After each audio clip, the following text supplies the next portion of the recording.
And we are live. Hello everyone, this is the Void Executive and welcome to the stream. How is everyone doing?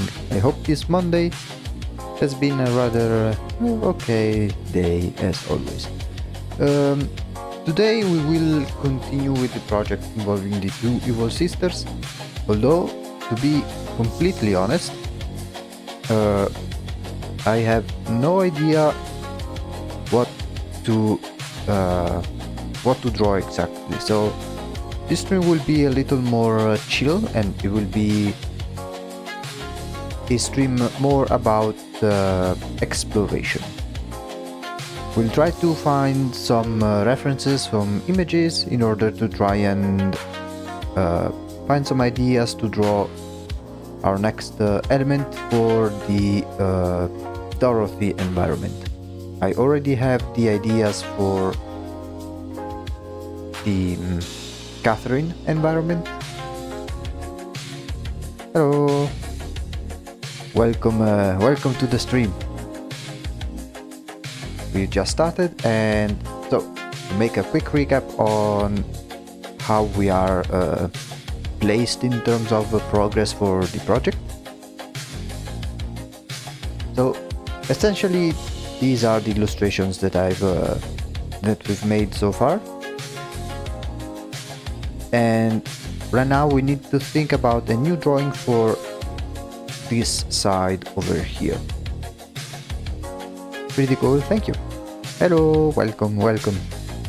So essentially last time we finished this drawing over here, which was the last of the two portraits of our two protagonists when they were younger. These are their current appearance, and this is how they were when they were little. Right now the next step is, since as of secondary characters I've made this one, which is kind of an important figure for Dorothy, which is this girl over here, and then I made like some sort of pet, so not a character that is as important for Catherine. Can I ask you, in which program are you sketching? Right now I am using Photoshop primarily. If you don't mind. Oh, yeah, no problem. Wait, let me quickly show you. The program I've been using until now is Photoshop 100%. We may come to some other projects in which we'll use some 3D, but that is for another time. Right now, for drawing, which includes sketching, rendering, coloring, everything has been done in Photoshop. It's the program I am most familiar with, even though it's not a free program. Like, if you guys are looking for some drawing programs and you want to go for a free option, that is perfectly fine, because most of the free programs support the PSD format, which is the type of file that Photoshop uses, and they function pretty much the same. Like, the features that are exclusive to Photoshop, they are not as useful in digital drawing as they are with the basic features. So, like, wait, let me see if I can show you. So, things like layers, which are essentially,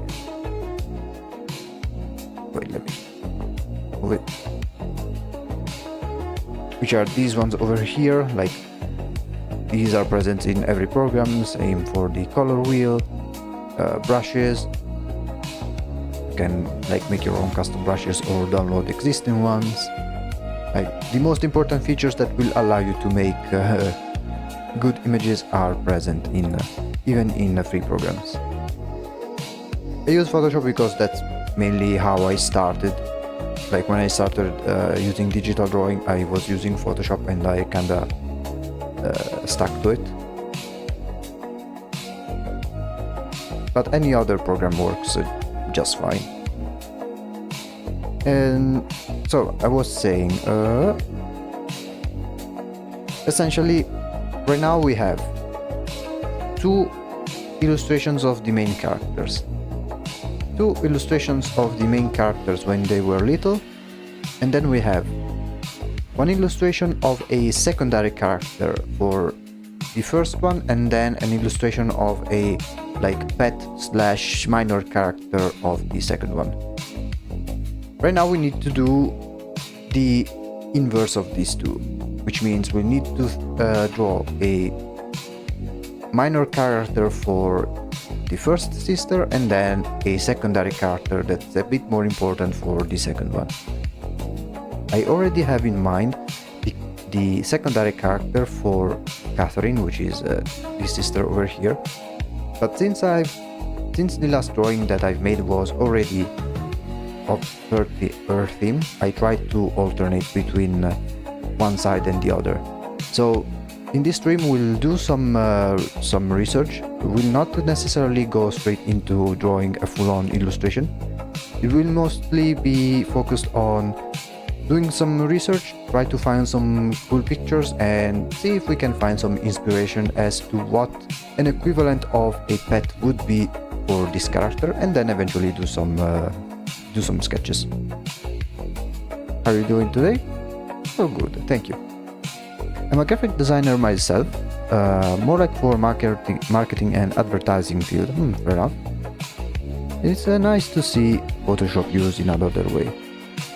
Yeah, I mean, correct me if I'm wrong, but usually with the graphic design, the main program is Illustrator, right? I know that Illustrator is used a lot in graphic design because it uses vectors instead of pixels, and that can be very useful when making stuff like logos and that sort of thing. Your style is interesting. Thank you.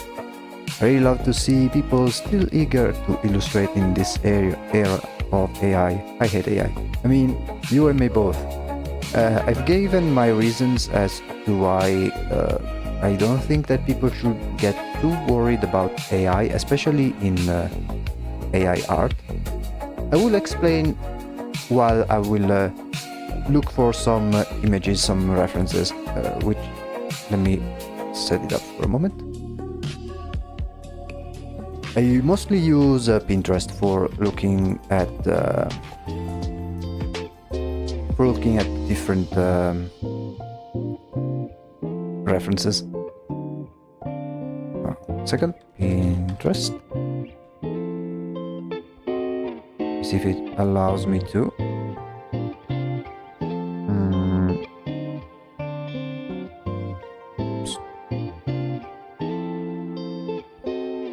Okay, it's sometimes I don't know why, but OBS just does not want to capture a specific image, so I have to use a different browser. Let me pull up good old Microsoft Edge. Actually, no, wait. Let me see if I can refresh the page. Wait, I'm showing the bird Peanut. I was watching like one of his streams earlier. Okay, let me quickly switch to here.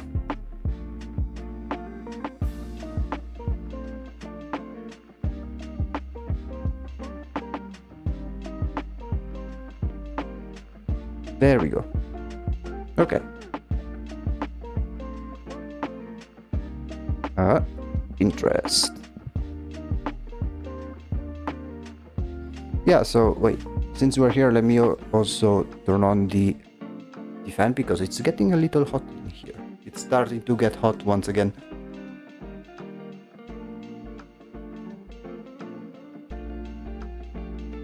There.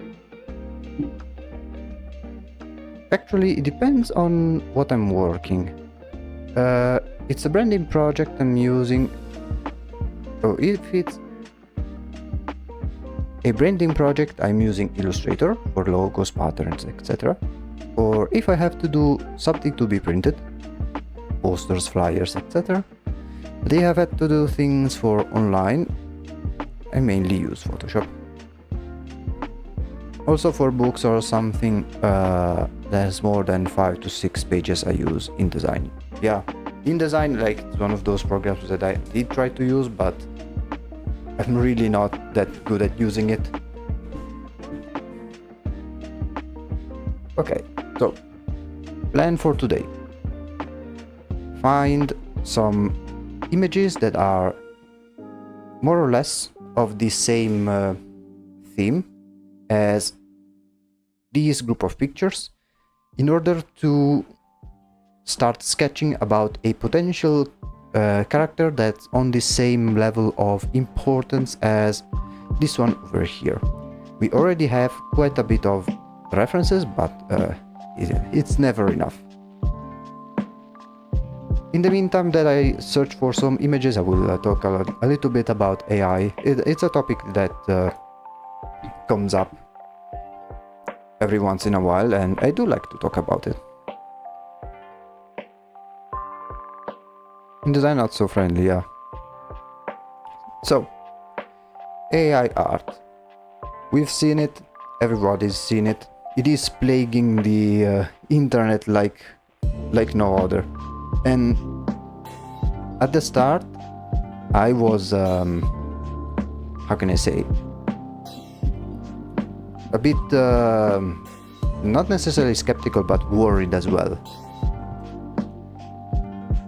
And the thing is, it does make sense to be afraid at first, because you can see what AI art can be capable of, especially at the start, because at the very beginning people were very much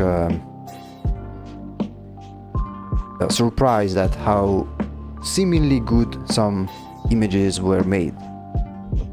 The thing is that as time went on, not only even regular people started to recognize the same visual language of those AI generated images. Like, to the point that I can even like recognize them even here in Pinterest, which there are sometimes some images that are AI generated. But not only that, but because of how recognizable they are, this will also say how most people use it. Let me explain in more detail. Since those who use AI art are not artists themselves,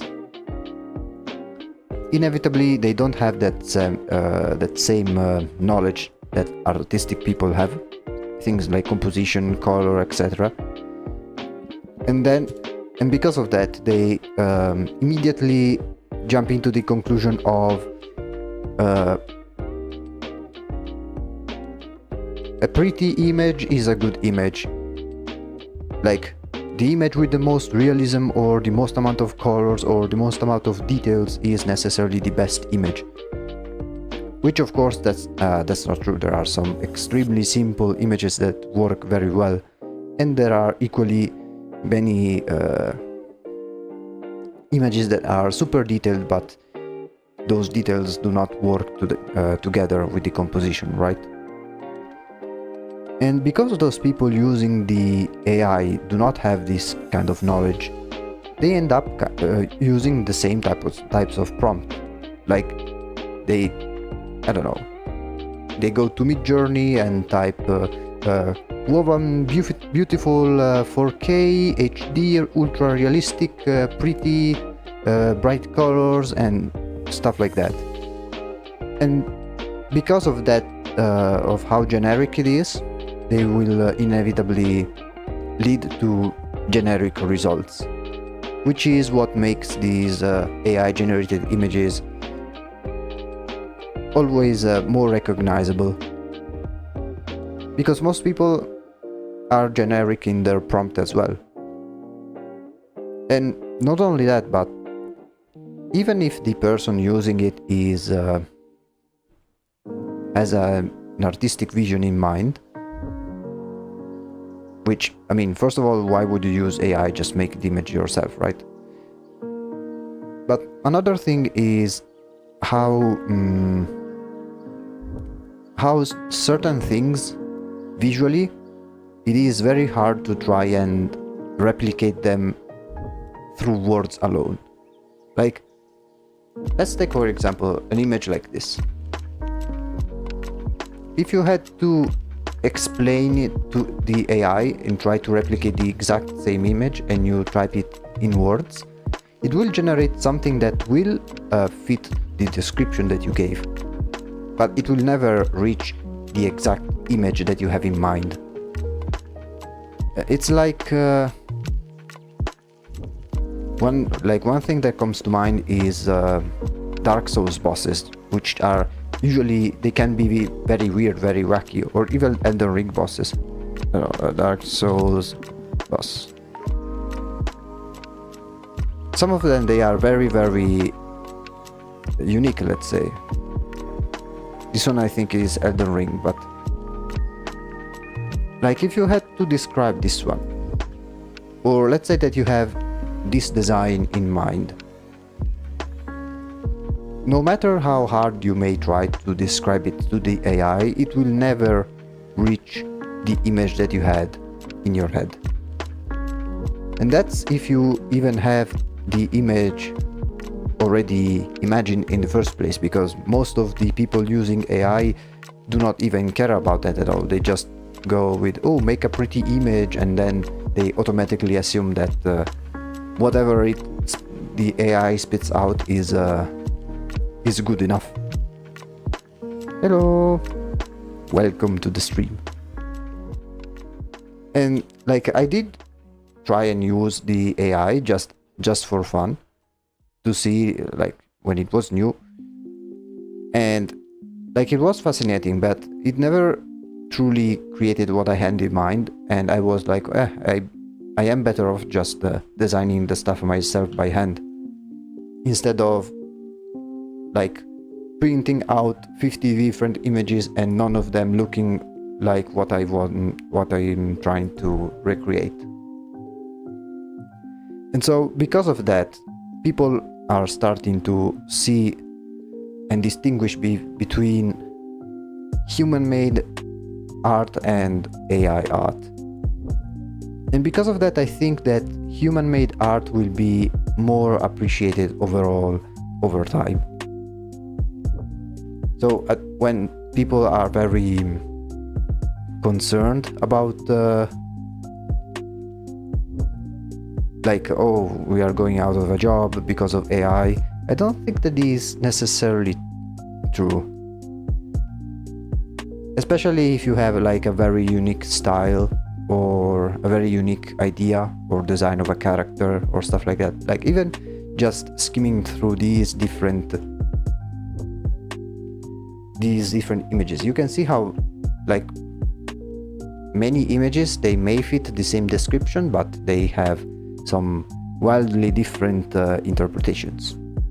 Which is why there are some challenges, like there are some on YouTube, like different artists get one description of a character and they make their own interpretation based off of the text that they've been given, and they create some wildly different results.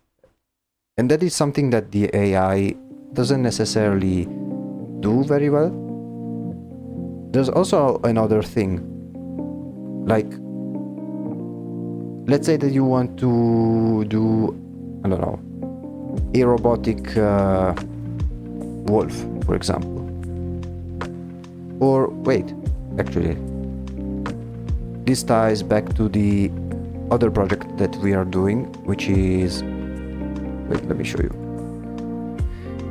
So I'm doing another project in parallel with this one, in which we are making some robotic animals that are that are used in a military context. Let me see if I can find it. I think this one.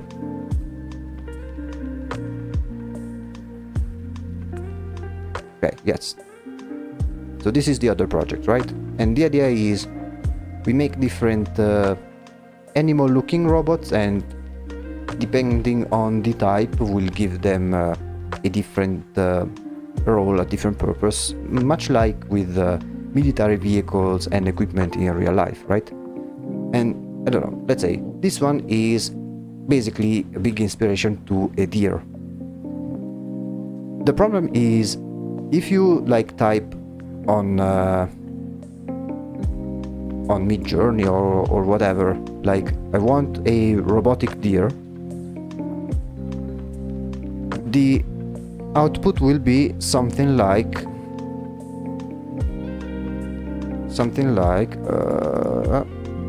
it will be something like this. I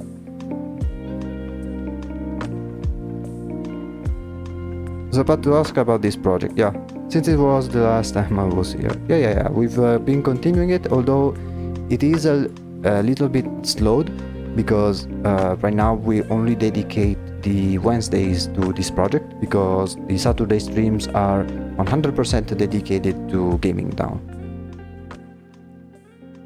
But yeah, so basically this is also a big limit of AI. This image is not AI generated, but it just to give an idea. If you had to type to AI, make me a robotic deer, it will never make something like this. It will make something very kinda very obvious. Basically a regular deer just made of metal and robotic parts. That's basically what separates between AI and human creativity. And people are starting to notice that.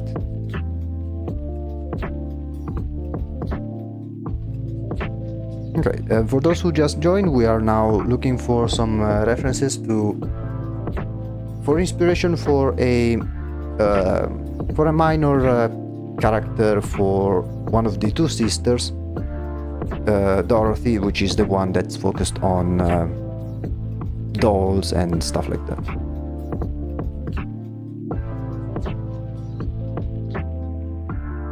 So right now we are making a catalog of different art pieces that may be useful to us, and then we'll do some sketches and see what we can come up with. The deer design is still so good. Thank you. The others are just chef's kiss. Thank you. And yeah, and if I gave the same project or the same prompt to another artist, they would have had a different interpretation as well, maybe come up with a completely different design. And it is a kind of the beauty of the variety in the art world. That doesn't mean that there are not generic artists, mind you. There are some artists that play a bit safe and draw some that may be considered low-hanging fruit. But I think most of them are very, very unique, as you can see. Let me see if I can check some creepy dolls that are pre-existing.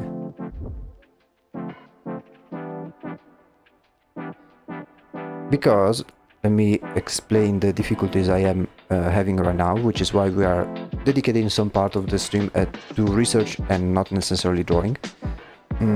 Like when I made this one over here, which is basically like one of the pets of Catherine, if not the favorite of her.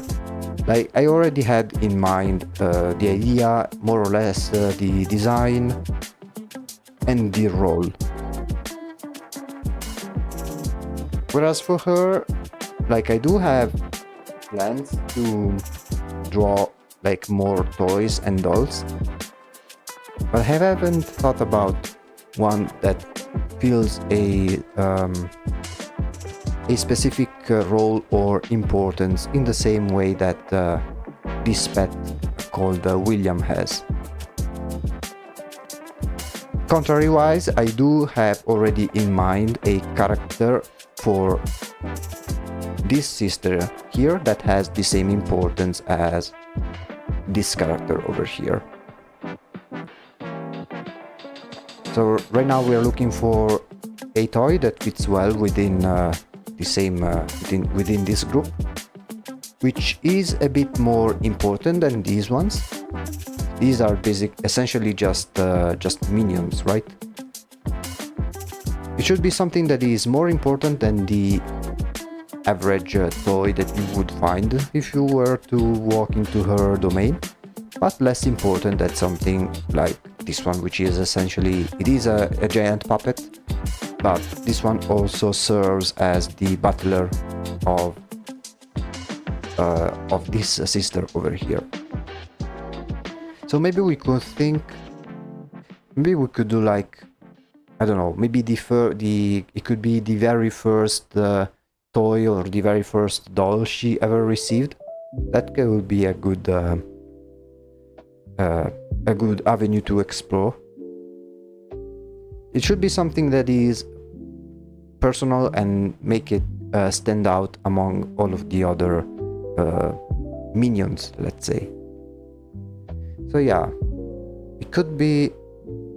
Okay, let me first open a new document, which is where we'll do some sketches. Let's do... I don't remember which... This one, I think it's 4K.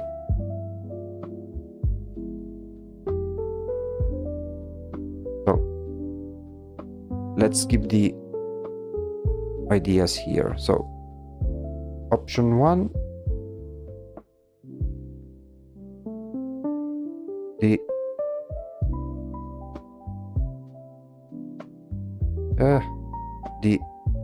first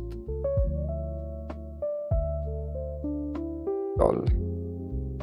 We'll see if we can find some more interpretations. By the way, let me quickly check if everything is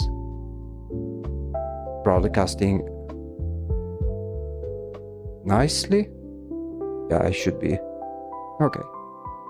Because last stream, for some reason, I don't know why, I hope it doesn't happen again, the YouTube stream like suddenly reset, as if it's as if it quickly got switched off and on again, but because it switched off, it basically ended the stream entirely for YouTube, and I had to essentially make a new one. Let's hope it doesn't happen in here as well. Okay, let's see some old creepy dolls, because for a first doll we need to think about something that is old and also very used, very ruined, aged with time, which is maybe not something like this, but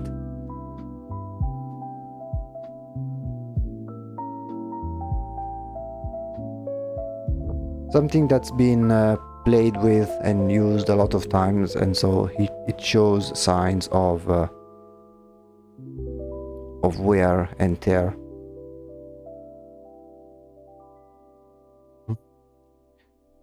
These ones are still very, like, yes, they are creepy in some way, but they are too pristine, I think. Hello, welcome to the stream. Doing some research for our next illustration, but today I don't think we'll start the illustration itself. Instead, we'll do some sketches. Creepy pores.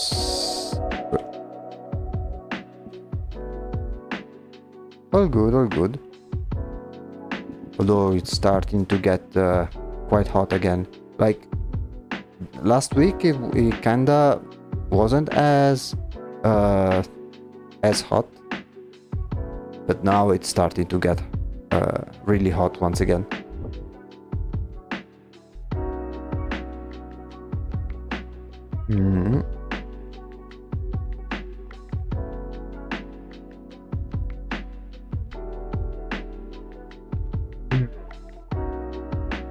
Okay, I may have an idea on the design to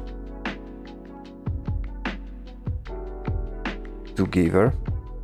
I think we have obtained enough references. Let's pile them up and organize them. When fishing in a lake with an abandoned summer cottages surrounding it, forgotten village at work disappeared around it. As work disappeared around it. Okay. Looked into one with a bunch of creepy dolls and a rocking chair.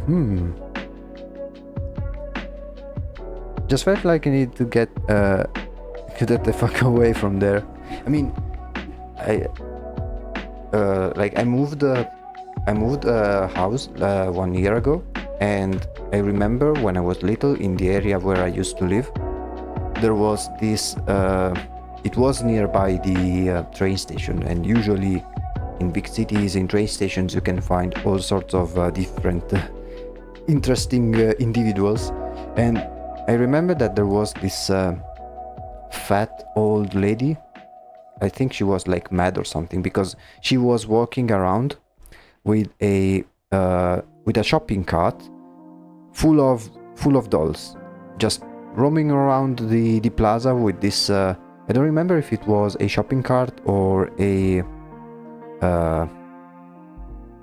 baby stroll. I think it was a shopping cart, but it was this shopping cart full of very old and creepy dolls. And then, of course, the mother that tells you don't look at them directly, otherwise you'll get attention, and maybe they notice you, and then they will bother you and stuff like that. Like I don't know, like the advice that parents give you when you are nearby like crazy people and stuff. It's as if you were to behave nearby a dinosaur, right? Like, don't make eye contact, don't make a sudden move, act as if you are not there. Kinda like in a National Geographic documentary.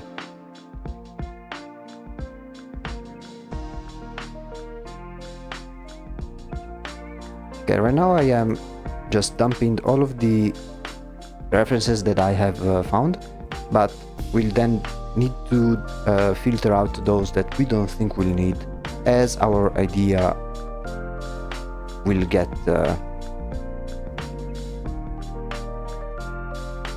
stronger. Creepy. Here we see the crazy man from the gas station.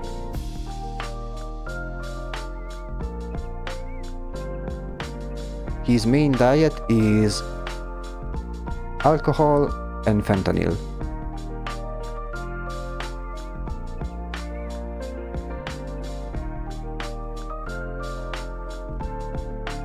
Okay. Also, yeah, if we add some like absurd elements, that could be kind of nice. We'll do different sketches with and exploring like many different designs, but I think I know the first design in which we can begin sketching. It may be something that will also add some more lore to the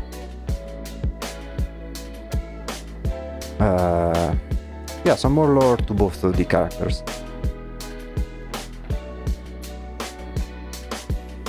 Because we need to keep in mind that for each illustration that we are making, we want to add some elements that kind of tell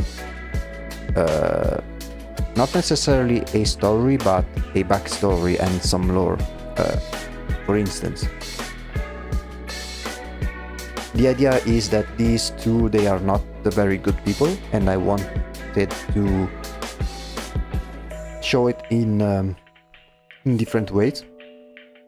So, for instance, this one here, she has all of her little toys. You yippee, how happy! But then you notice that she has some destroyed versions, like some corpses adorning her dress. Or maybe over here, like, she looks snobbish, and then she has a pet that looks like it's in constant pain and anguish. Although it is neatly like dressed up and put nicely on the bed. Here I tried to also kind of give away their personalities to some extent, like this one being almost emotionless, kind of like Wednesday Addams from the Addams Family.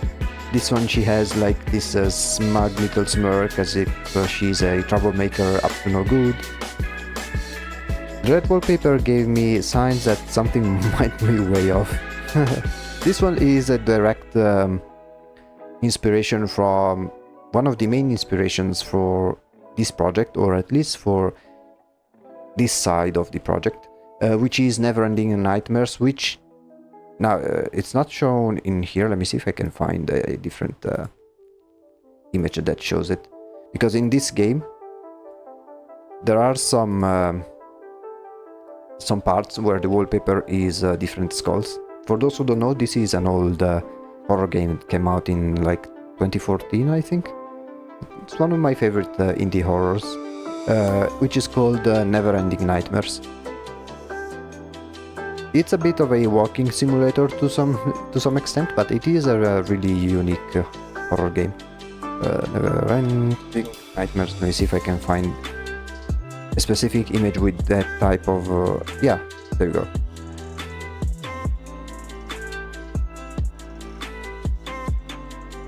Yeah, I took inspiration from this. Like here, yeah, the quality of the image is pretty shit, but you can see how there are like skulls in the wallpaper. Like in some rooms the wallpaper is like this, and this is an inspiration.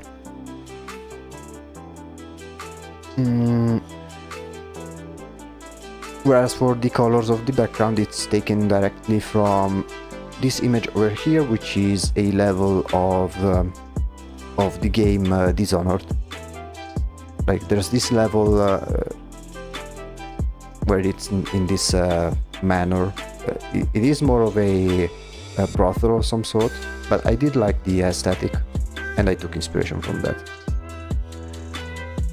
Okay, now we have found these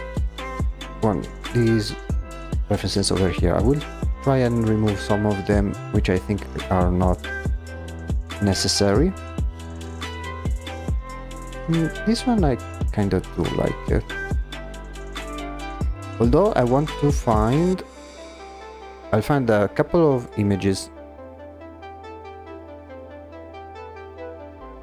that may be not necessarily unsettling, but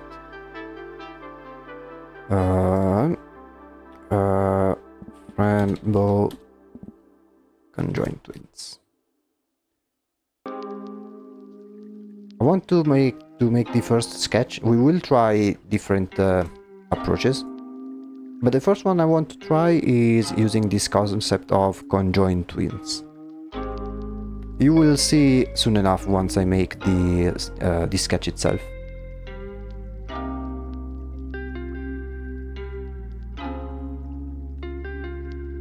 Let me see if I can find some like old Victorian photos, because that's more or less the time period. Conjoined twins old photo. Okay, yeah, something like this.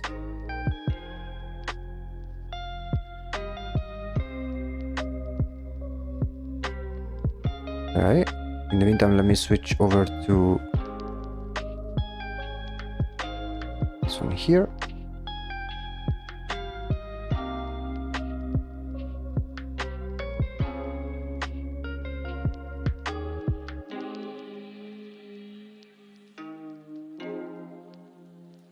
And I think one more just to make sure.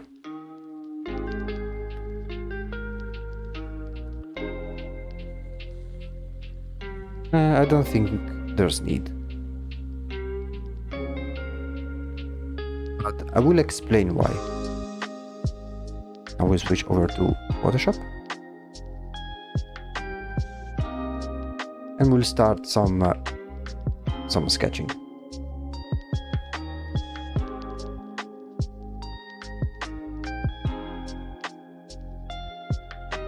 We'll make these sketches very rough, like nothing too special.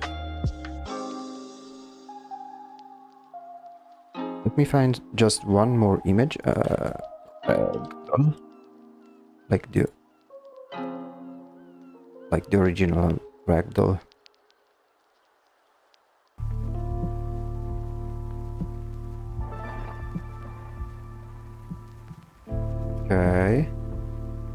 Okay.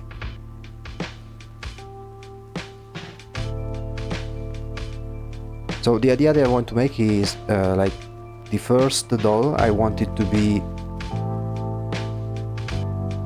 a doll that looks like both of the sisters, but shown as conjoined twins. Let's see how well it may look.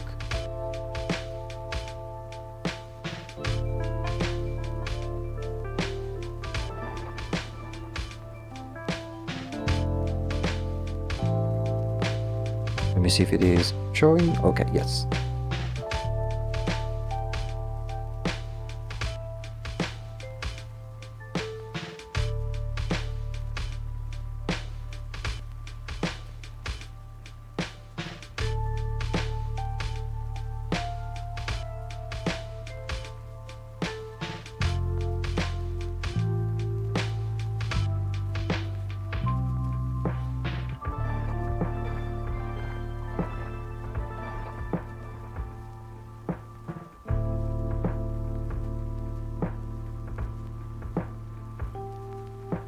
Okay.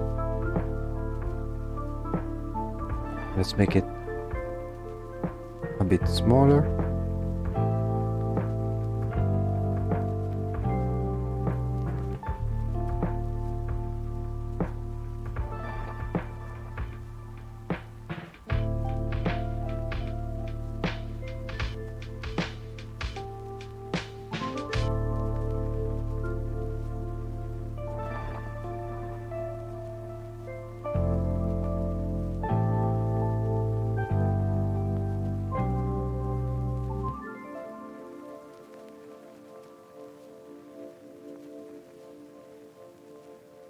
Hmm.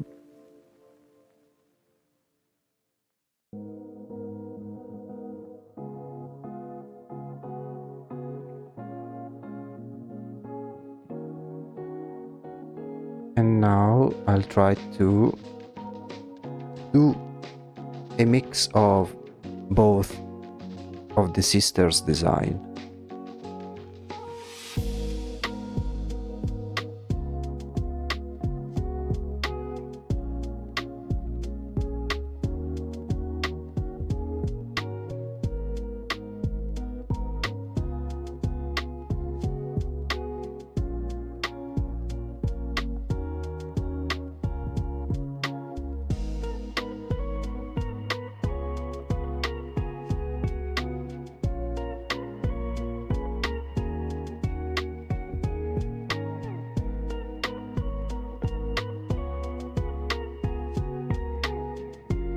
Okay.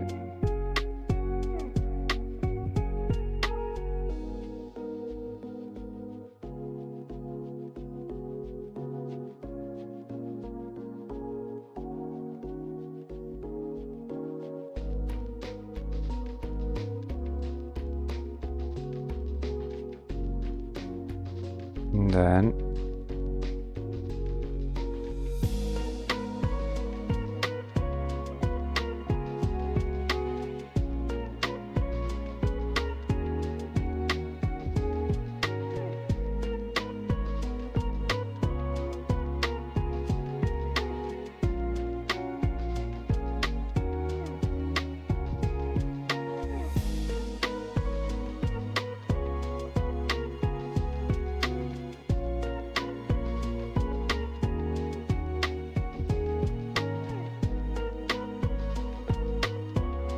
I am kinda inventing the pose, but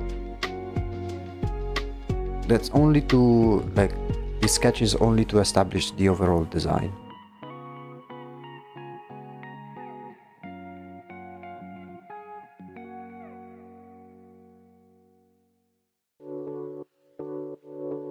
Now let's start with the hair.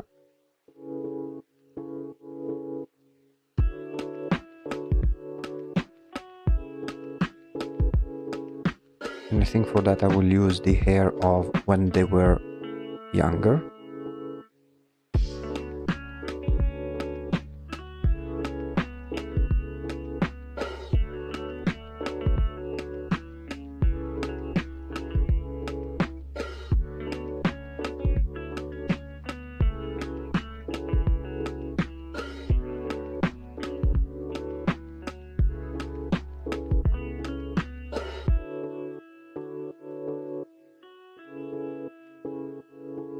And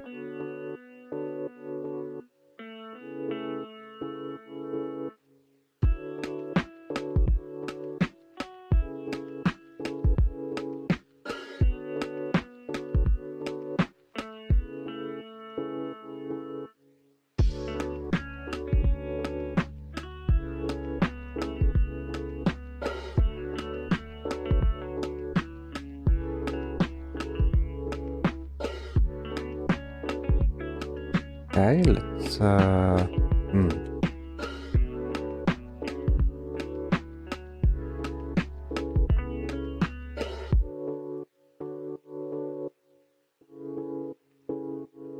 oops. Okay, let's try and remove some parts of the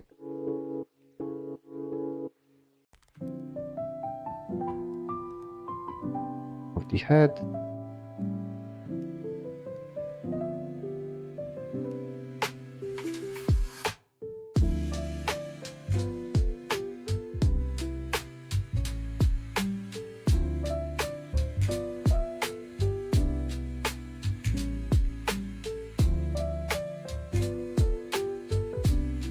And then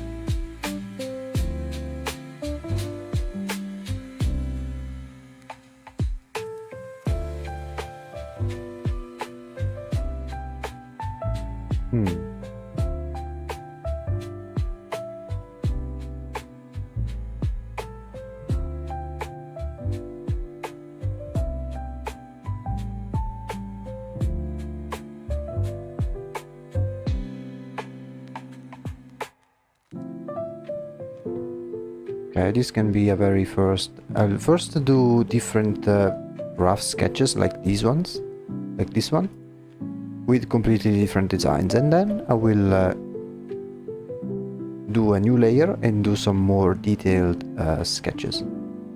Okay, so this is the like conjoined twins try.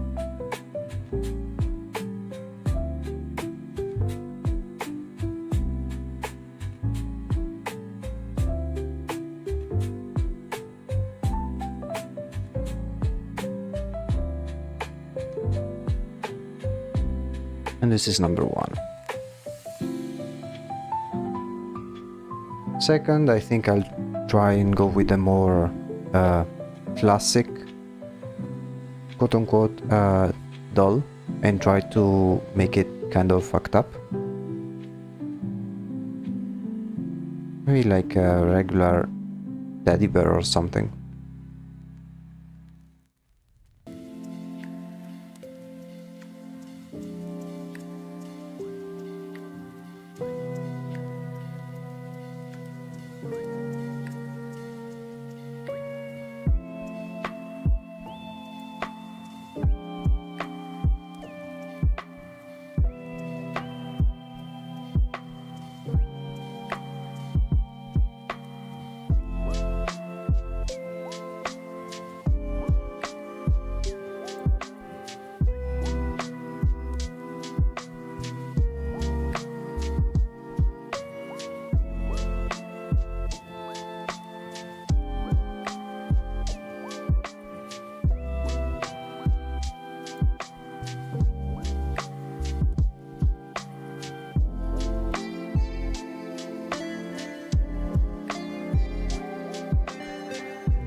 It's not fucked up enough. Let me see what I can change. Well, let me do the body first.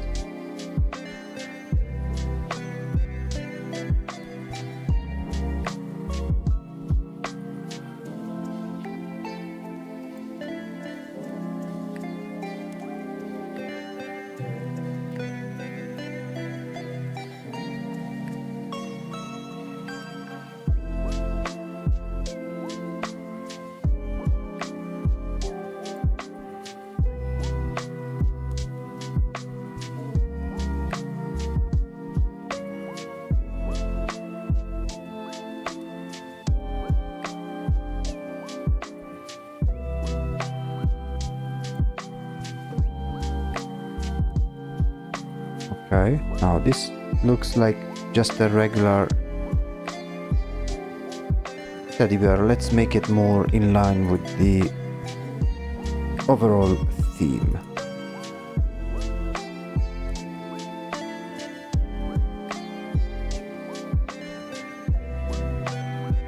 Let me check the references for a moment.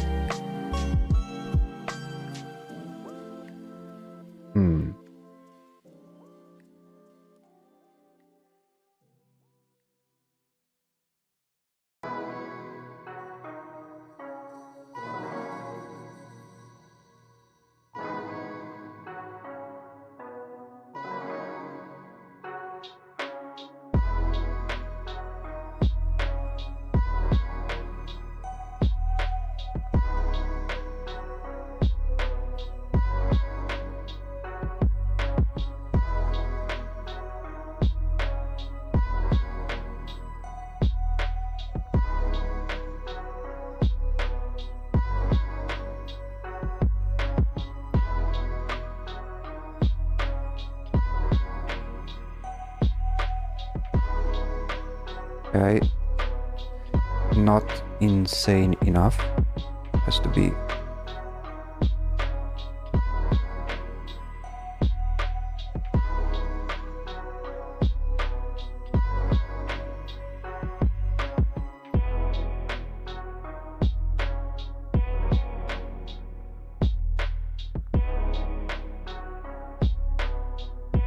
Okay, maybe.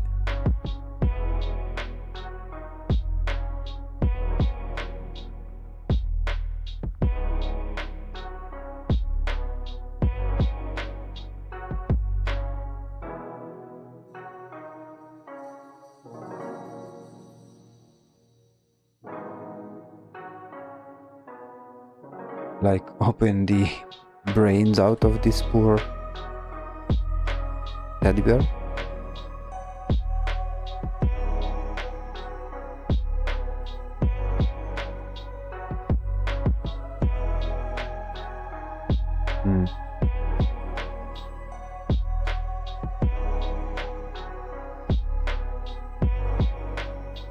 Maybe instead of having a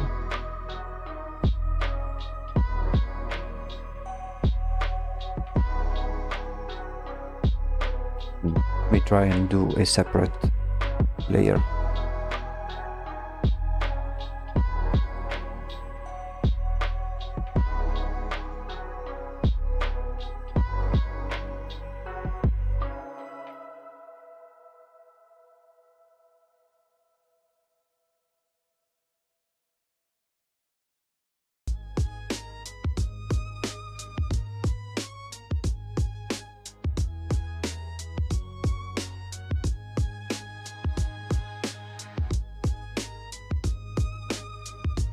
And then maybe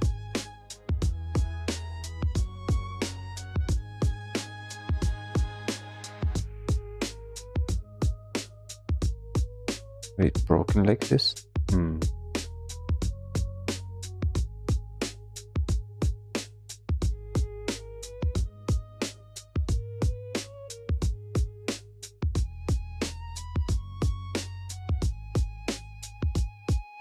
And here, like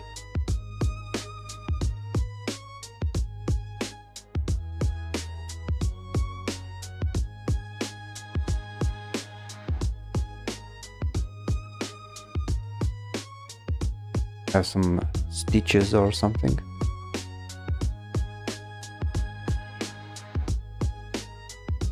Yeah, maybe we could take inspiration from some voodoo dolls, I think.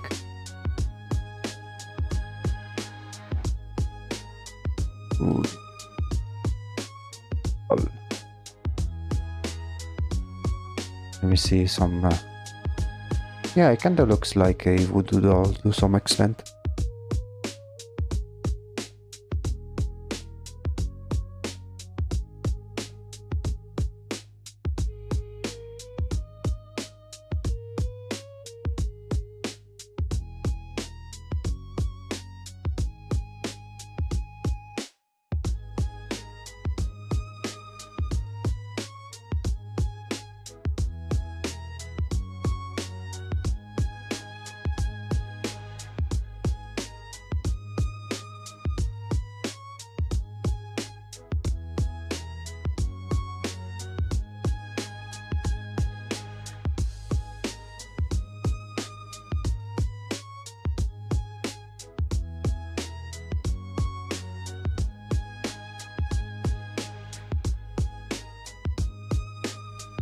Very, very rough sketch, but it will give an idea.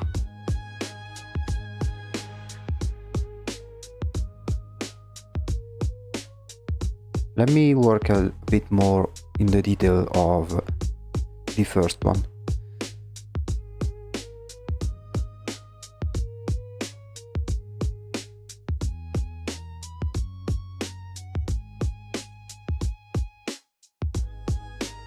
Because this one too needs to be like to some extent, and I want this to be made of porcelain. Actually, no. Let me leave it this one like this. We'll do it in more detail later.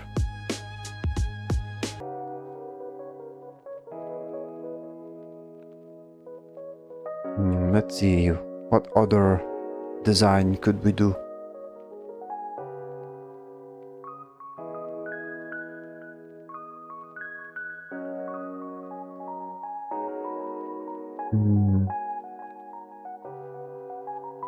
Yeah, something more on the absurd.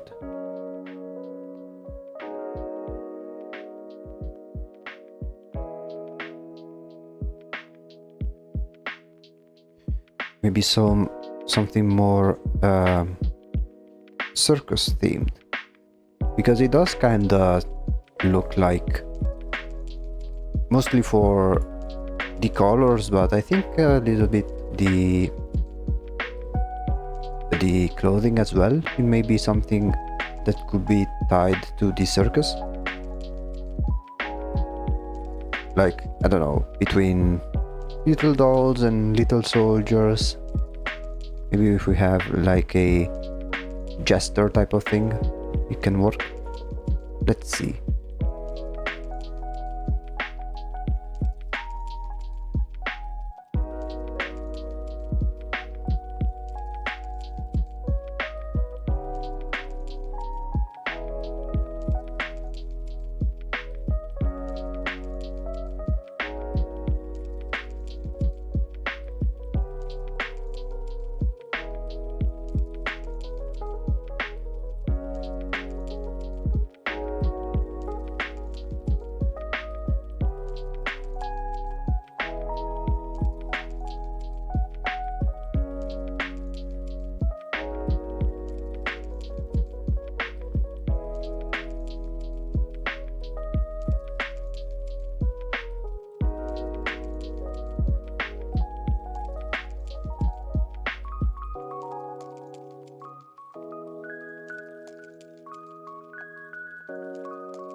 And then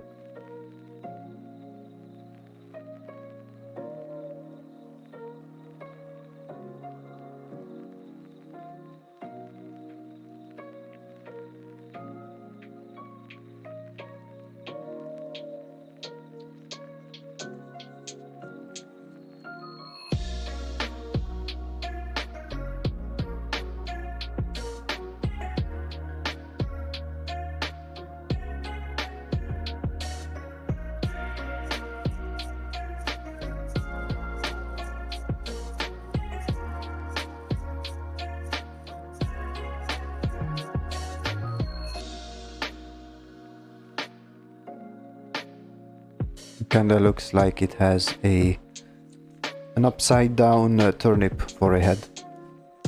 Let me try and fix that.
Oops. Let me merge.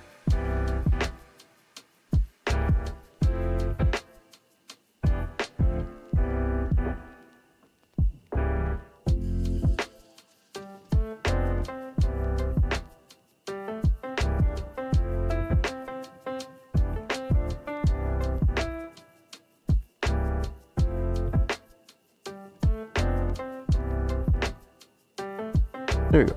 Hi, I wanted to ask if you did see those two alleged screenshots in the Half-Life 3 subreddits. They had something off, but I don't know if it's just me wanting to curb down my thirst for Half-Life 3 infos. I know that I mainly follow the channel Tyler McVicker for anything related to Valve and the Half-Life news, but I don't think I've seen those screenshots that you speak of. Let me quickly check. Now you got me curious. Let's see. Half-Life 3.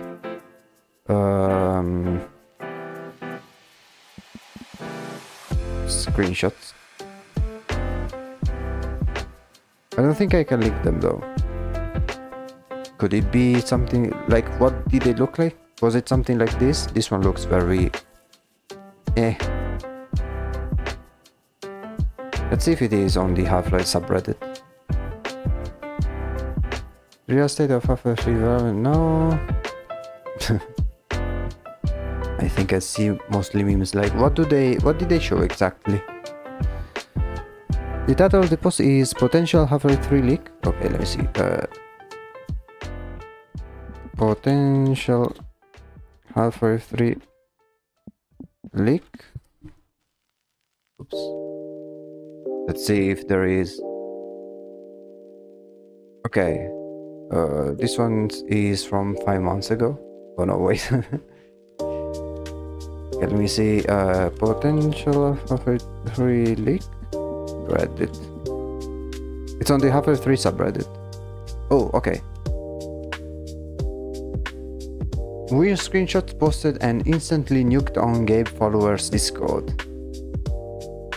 I was looking in Gabe followers Discord server on this Friday. I guess some random user posted weird screenshot. Unfortunately, didn't grab it in time because it got deleted almost instantly. I don't know if it by mods or the OP themselves, but then the same account posted 2 more screenshots and I was quick enough to save them this time. They got nuked right after 2. The first one that I missed was basically the same scene but a slightly different angle. Gordon was standing a bit further back than the second one. I'm pretty sure those were the only differences. Is this AI or has anyone seen this scene anywhere on YouTube or mod? Okay, let's quickly look at them.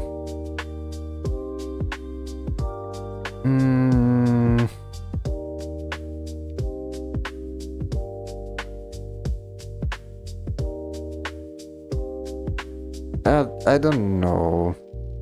Like,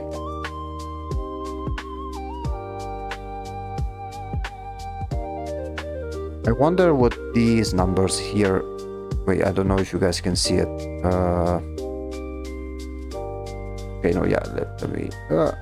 Let me move my avatar real quick. There are some numbers that's down here.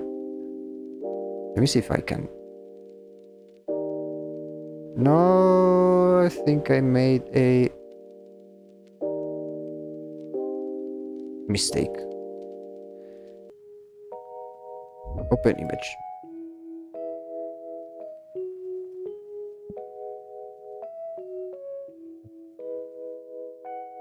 Yeah, so basically there is something down here and I wonder if it is if it should tell something or not, but I think the gun mainly is what looks off. I don't think the green dots are supposed to emit light.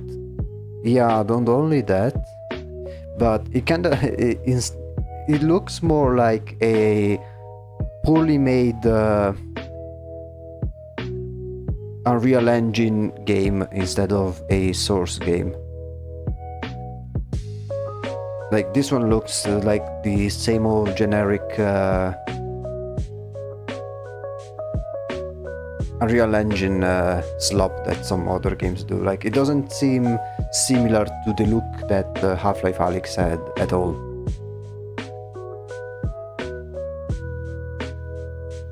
So yeah, I don't know. At this point I am questioning everything that claims to be Half-Life 3 footage or anything similar, because it has become a mass hysteria event, essentially.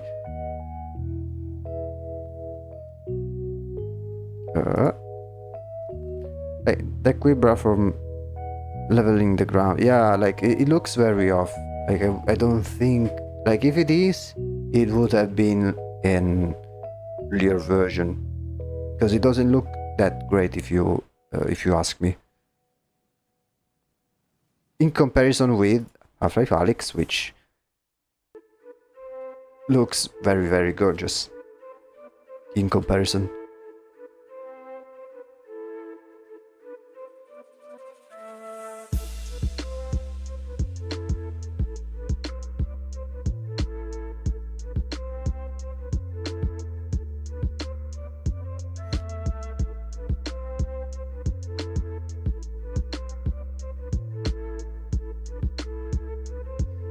Okay, so far these are the 3 ideas that I came across, but if I had to choose, I don't really like the third one. It looks so weird. I think we need to explore more on these 2 options. Greetings from the depth of GTFO. Moral is low. We have lost multiple good men. We need ammo and medical supplies. Wait, what is that? No. End of transmission. This game is hell. I mean, I did see some gameplay when it first came out, but I think it's one of those games that are fun to play and boring to watch. At least when it first came out. I haven't seen if they did something with new updates or something like that. But it is an interesting extraction shooter.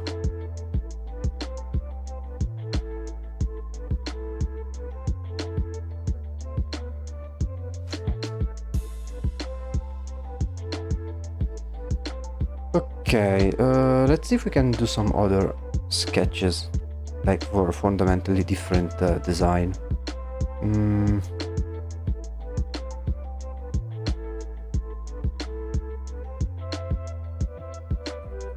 Let's see. Maybe we could do like a very creepy and realistic baby face.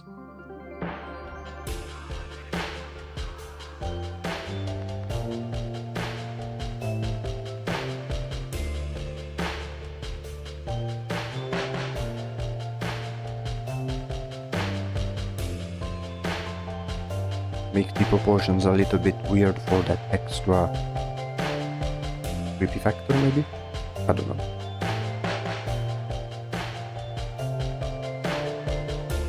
Your forearm is up next. We will see if we survive. Until next time, hey, good luck.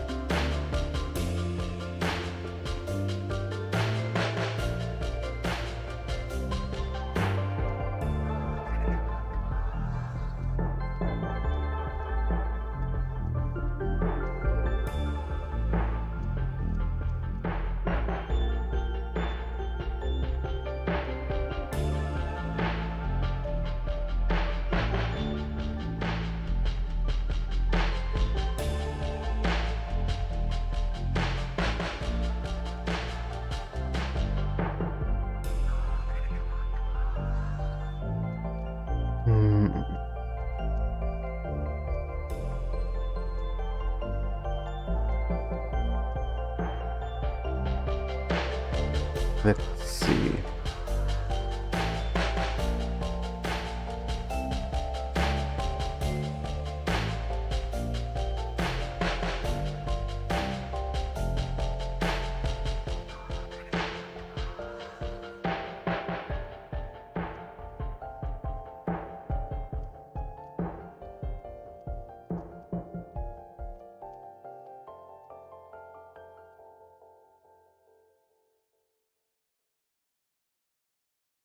Try to make those kind of, I don't know what they are called, like those weird things that you put around the neck, like back in the 1700s.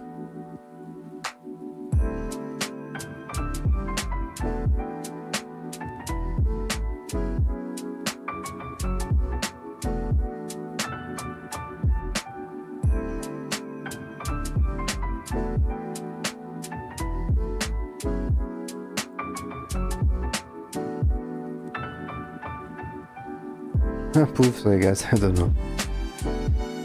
Yeah, I have no idea. One more thing to eventually ask ChatGPT about.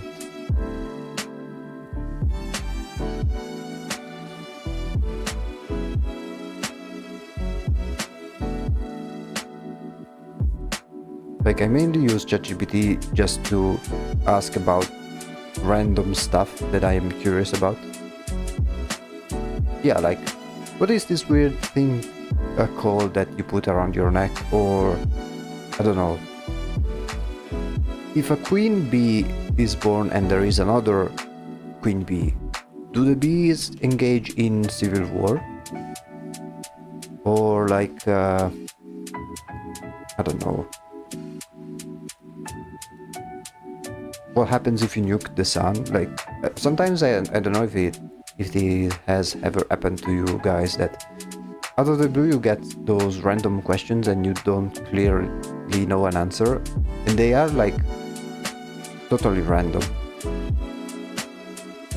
Even some things that we may take for granted, but we don't know the answer. Like, why do we yawn when we are tired? Like, where's the logic in that? Or why do shrimp walk backwards? They do civil war, I think, yes. Or I don't know.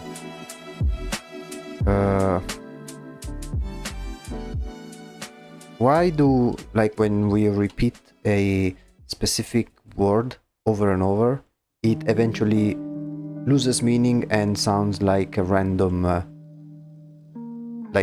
noise?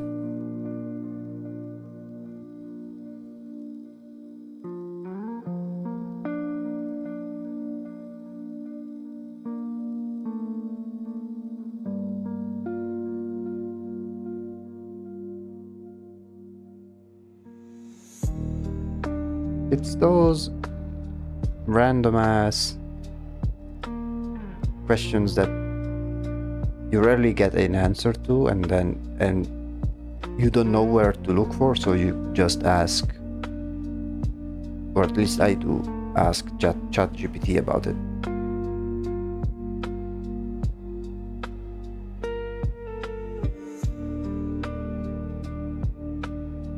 Well, to be fair, words are random noises. I mean, yeah, but like, it's weird how sometimes you think of a word that has meaning to you, at least, and then you repeat it a bunch of times, and then it eventually loses its meaning and just sounds like noises, as if you never understood that word in the first place.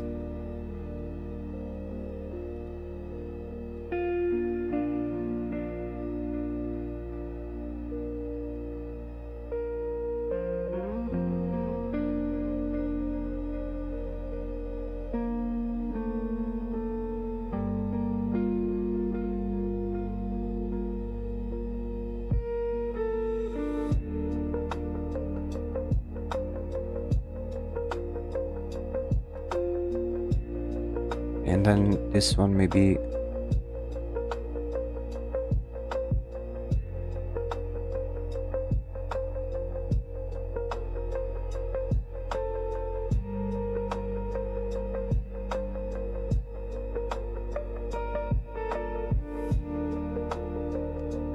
I mean, some of these concepts, even if they may be scrapped for this secondary character in particular, that doesn't mean we may not reuse them for other things.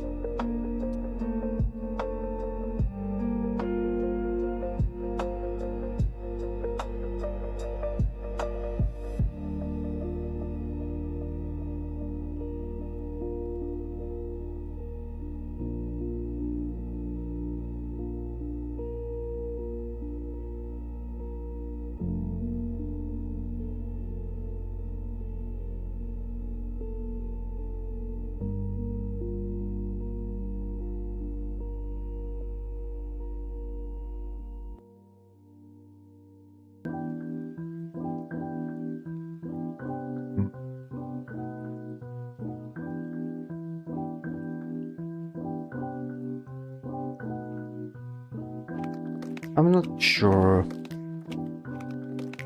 I think that for something that can be considered as the first doll, like the very first toy that Dorothy has ever received, I think it has to be something less generic than a creepy doll or like a random clown. I think this one over here, I do like the concept. It will look very nice once I do a more in-depth sketch on top of it. So I think this one is a good candidate to try and explore how it may look like. So let's use this one as a base and then go with a more detailed sketch on top.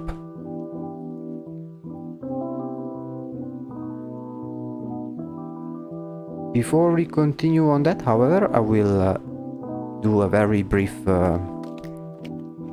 break, get hydrated and things like that. I'm back for us to do 2 missions. I'm not sure what's the average length of a mission, but yeah, so I will be right back in a couple of minutes, get some water, stuff like that, and then we'll start sketching an important item that is the very first doll of one of our protagonists. Be right back.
Okay, I'm back.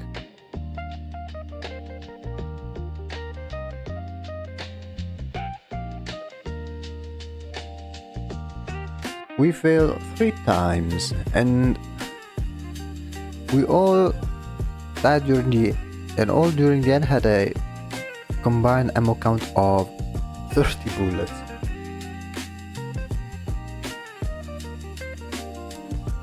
Not good against hordes of enemies. Hey, thank you. Also, hold on 1 second. There we go.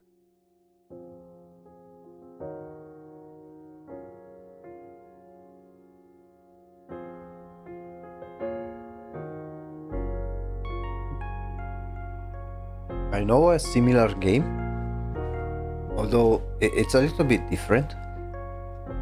It is a horror game that allows for co-op, and it kinda acts like an extraction shooter, but I don't think it is randomized like Ready or Not. And it's an SCP game actually, and it's called SCP-5000, I think. It has like a story mode, but the gameplay is very similar to Ready or Not. in which like it is very tactical, let's say. You go into these abandoned facilities and you like you kill monsters, and be careful, like you need to open, like find the key cards to access to different areas and stuff like that. Okay. SCP-5K is amazing. It worked on my PC. I would want to try it eventually. It's another. I do like the SCP world in general, so I really do like anything related to SCP has my my little seal of approval. Now for the face, let's see what I can.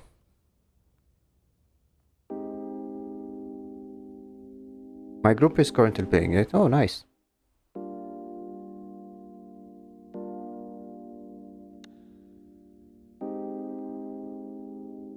Okay, let's see what we can. I'll try to do a more detailed sketch, but it will still be as a sketch nonetheless. And if this sketch works well in the end, then we'll use it as a starting point for the next stream.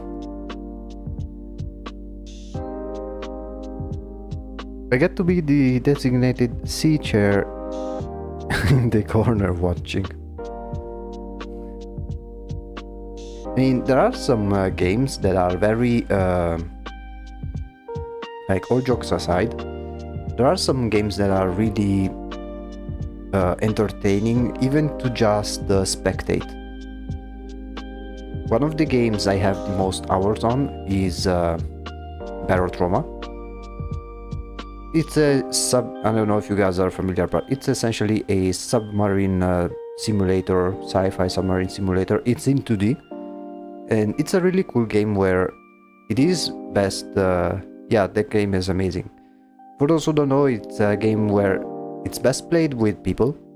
You can host your own server if you want, and basically each player has a specific role between captain, mechanic, security, doctor.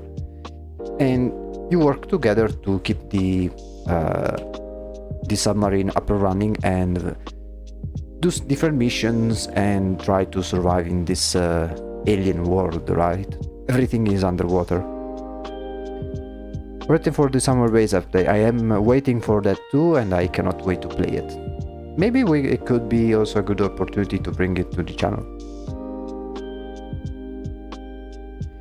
And I have like 2,000 hours on that game, both because I've like played the campaign multiple times in both single player and multiplayer, but also because I spent a good amount of time building subs. Like I made a few custom subs that I like to use.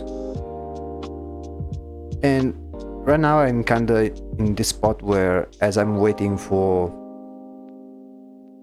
the DLC, I discovered how entertaining it is to just join a random server, go into spectator mode, and just observe the shenanigans of the other players and the crew.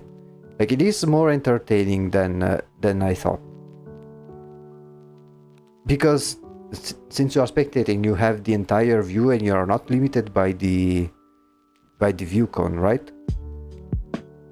And because of that, for example, maybe there is I don't know, there is a diving team that is exploring a wreck, and maybe on the other side of the door there is a monster, but they don't know that, and you are there watching them and be like, now they are going to see what's up. It is very very interesting.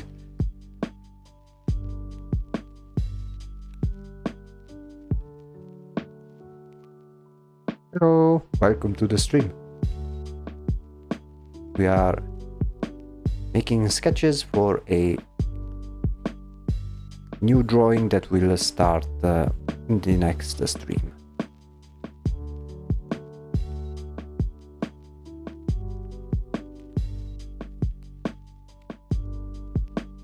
That gaming proximity chat is amazing, yeah.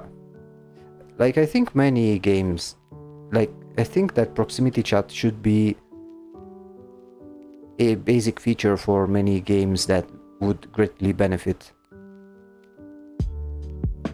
Some other great examples where proximity chat works very well are like Lethal Company and Repo. Yeah, Repo. There's a lot of stuff for the imagination when the diving team screams and it cuts out, yeah. I wish more games had that sort of feature. It really is something that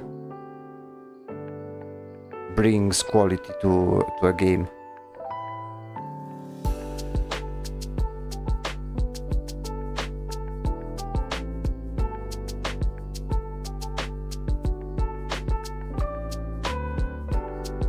Also Peak, yeah. That one too has a bunch of cool moments thanks to voice chat. Plus, like, I also like when it's not only just proximity chat, but I also like when they have different effects on the voice depending on whether it's on radio or if someone is talking very far away, so maybe there's an echo, or maybe when someone talks underwater.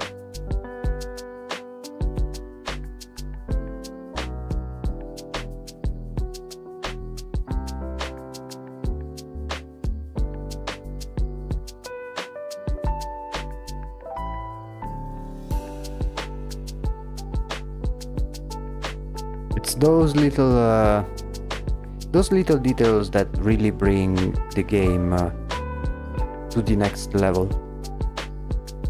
And weirdly enough, those games that do have this implementation, as far as I know, they are mostly all indie games, if you think about it.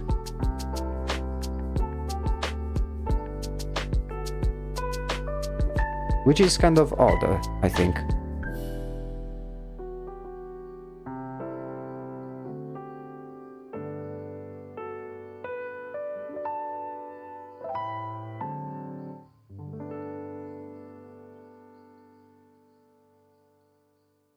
Okay, here I will try to do like a mix of both.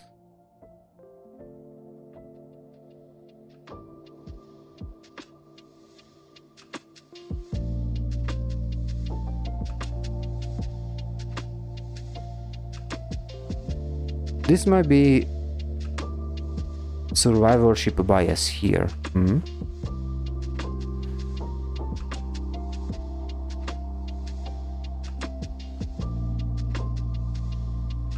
Yeah, let me maybe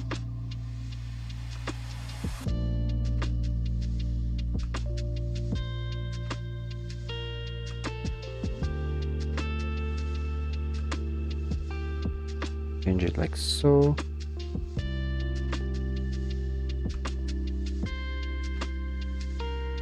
Just stopping by to say hello. Hello. Can't stay for long, unfortunately. That's okay.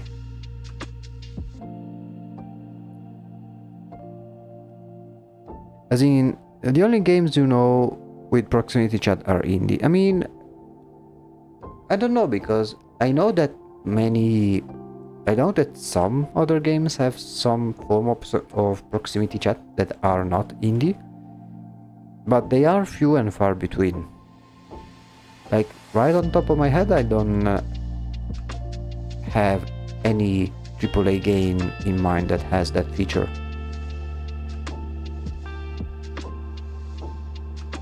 Maybe Battlefield, and I'm not too sure either.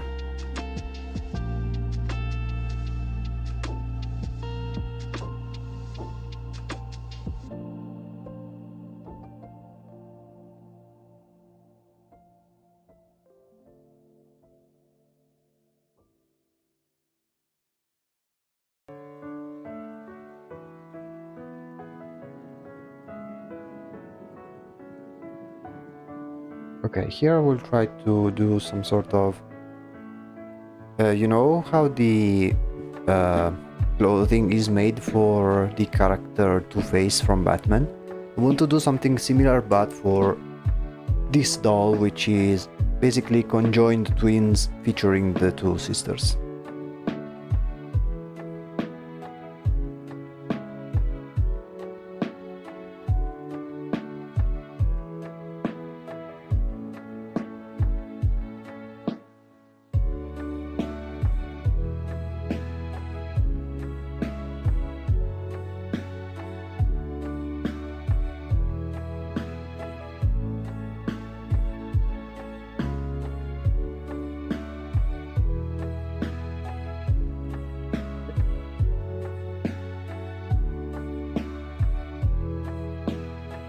I think I made one too many.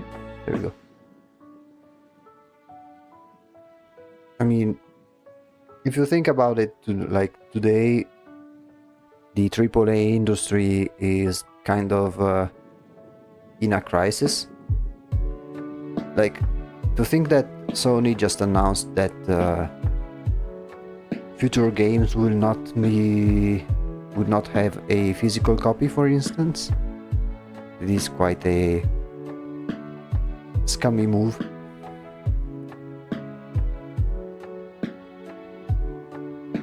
Kind of, yeah. I mean, think about it. Right now, the most important thing they're talking about is GTA 6. And they've already been kind of scummy with the pricing of the game, like locking regular features behind a paywall in which you have to pay $20 more if you want to have the complete experience of the game. That is kind of scummy.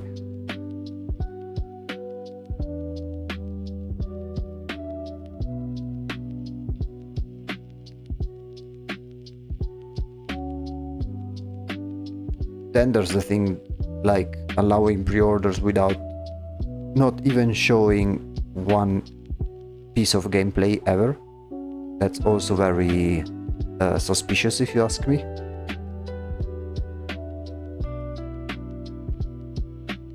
Like, why would you allow pre-orders if you haven't shown any gameplay yet?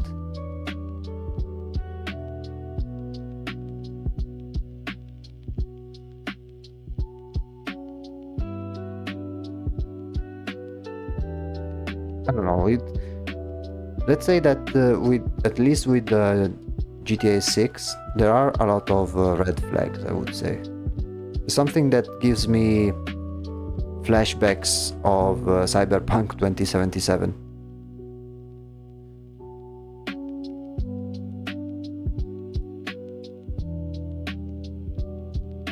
I mean, maybe not as bad as Cyberpunk 2077, but the problem is that with a game as anticipated as GTA 6, it has to be perfect right at launch day in order to justify the wait and to justify like the pre-orders and the monetization that they made. If it's not perfect, if it's disappointing, it's going to be a huge blow for Rockstar, I feel like. Because it's one of the, if not the most anticipated game in the last decade. There is a lot of there are a lot of expectations, let's say. And I have a feeling that it may not meet those expectations and people will be greatly disappointed one way or another. Many people are, for example, worried about the writing, because as far as I've heard, like the writers are the same writers that made some like the latest DLC campaigns.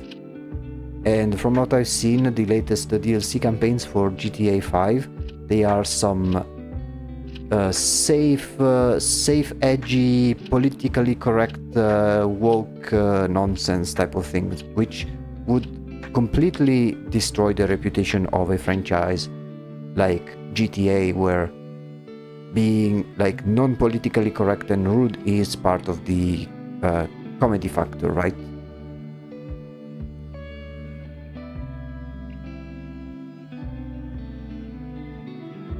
The fact that the writers, they are the same ones that like the writers of GTA 6, they are the same ones that wrote these last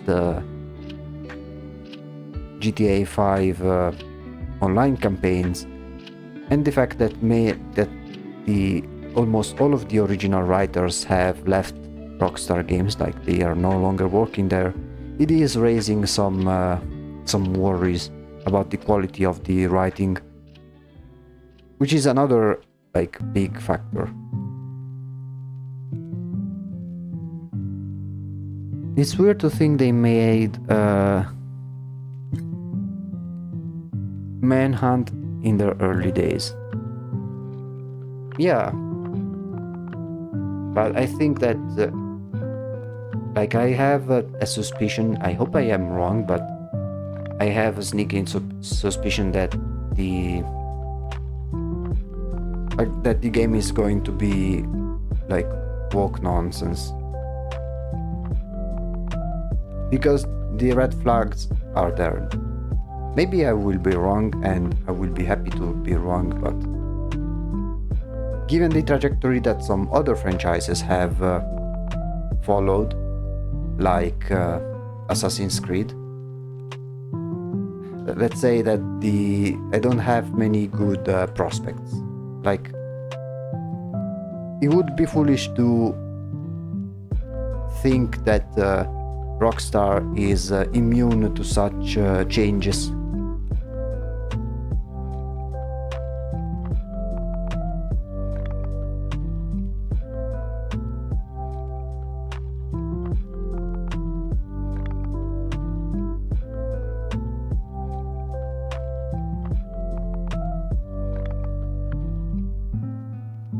I don't know. What do you think?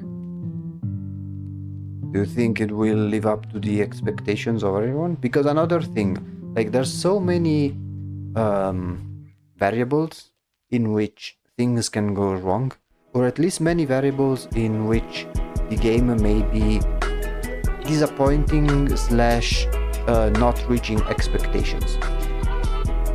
And these points are like the story, the gameplay, the level design, because people were complaining in GTA 5 how there are so few interiors, and so we need to see if people would be satisfied with how many interiors this one has.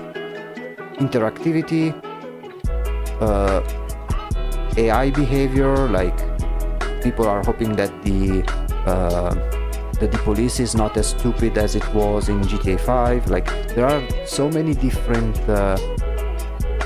things, so many different variables that people are expecting as an improvement, that even if like one thing goes wrong or even two things go wrong within those parameters, then people will like the game will fail essentially.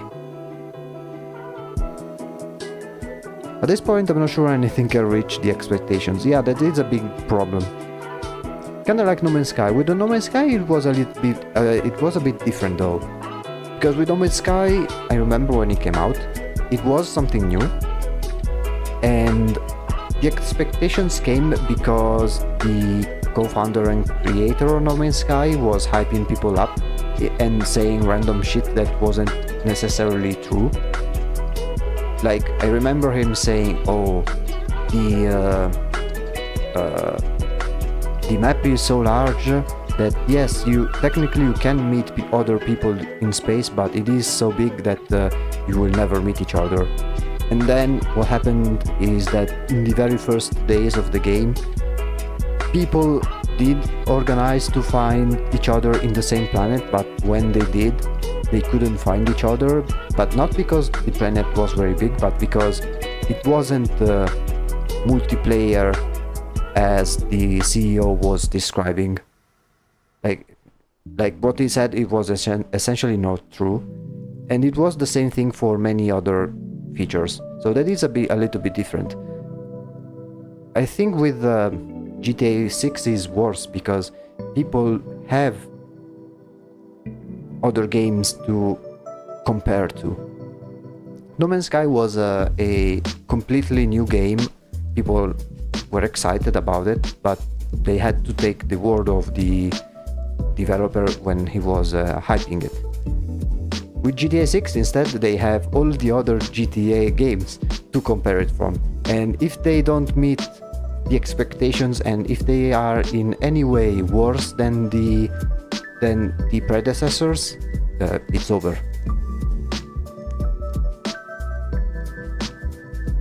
Like I can already imagine people making videos and making comparisons between, I don't know, the water physics of GTA San Andreas compared to the water physics of GTA 6, and then they show how the ones of GTA 6 look shit in comparison to one that came 20 years ago. Or like interactions with NPCs, like I'm sure you guys have seen those types of videos. They did the same thing when Cyberpunk first came out. They were making comparisons of that sort. I can already imagine how people will shit on GTA 6 making those kinds of comparisons with other Rockstar games that they made in the past.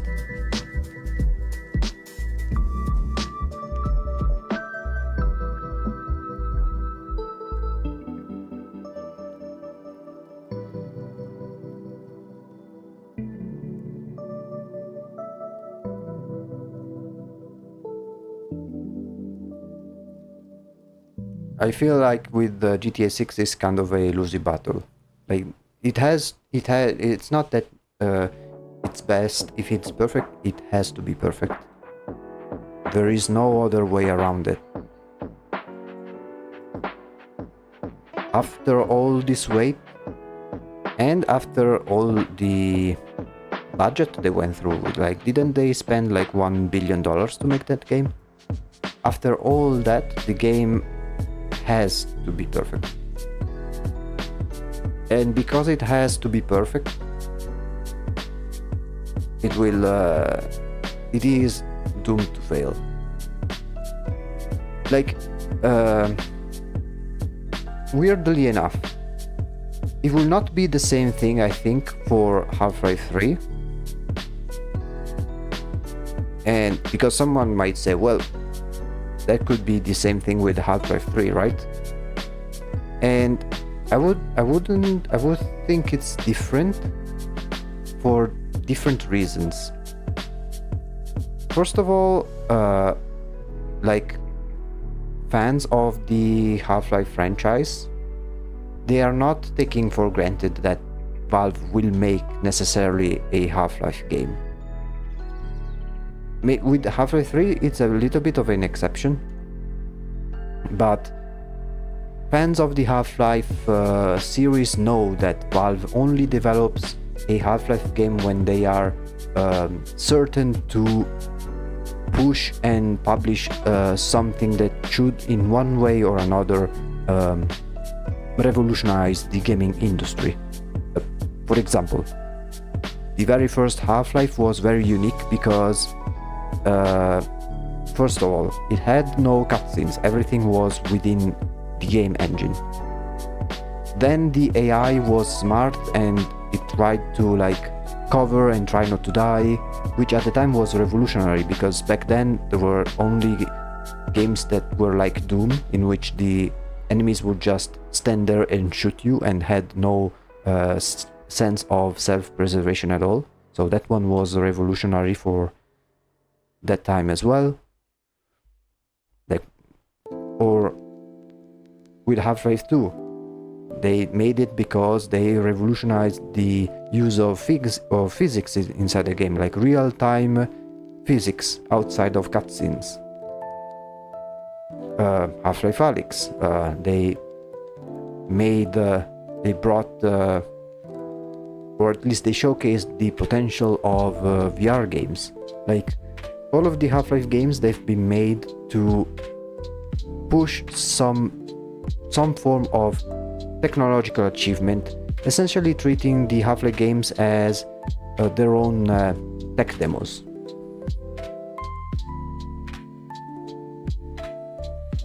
What should be hacked within 15 minutes? That will depend on its marketing. Yeah, another thing. At least with the recent Half-Life games, no marketing at all. If you guys remember, Half-Life Alyx was randomly announced, announced on September 2019, and was like, oh yeah, it will come out March next year, out of nothing. They don't need to build up the hype. Partly because the reputation itself is more than enough,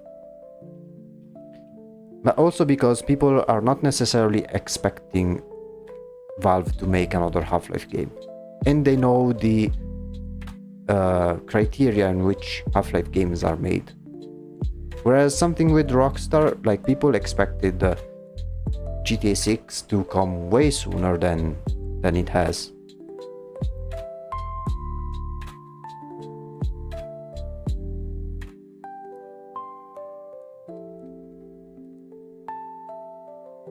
And this is why I think that the hype surrounding Half-Life 6 is different than the one of Half-Life 3.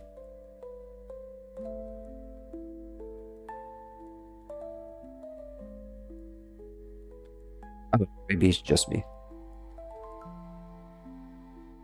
And plus, very rarely, to be completely honest, very rarely has Valve made bad games, if you think about it. It basically made only good games apart from maybe Artifact, but Artifact got basically forgotten immediately. Well, it was true for the past Half-Life, and grounds are fertile for some technical novelties worthy of a new Half-Life game. I really do believe that they are doing this game mainly just to push forward the story.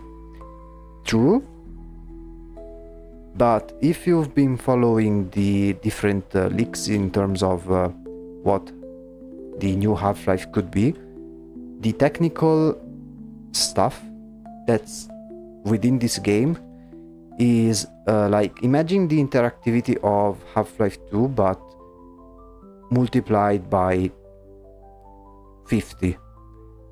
There are things like the geometry of the items and of the terrain changing in real time, properties like the metals and different points at which they melt, properties in which how different temperature and pressure affects different materials, a whole bunch of different parameters that push that interactivity that Half-Life 2 had, pushed it even more forward. AI that adapts itself based on how the geometry of the level changes, stuff like that. From what I've seen, it is very, very promising.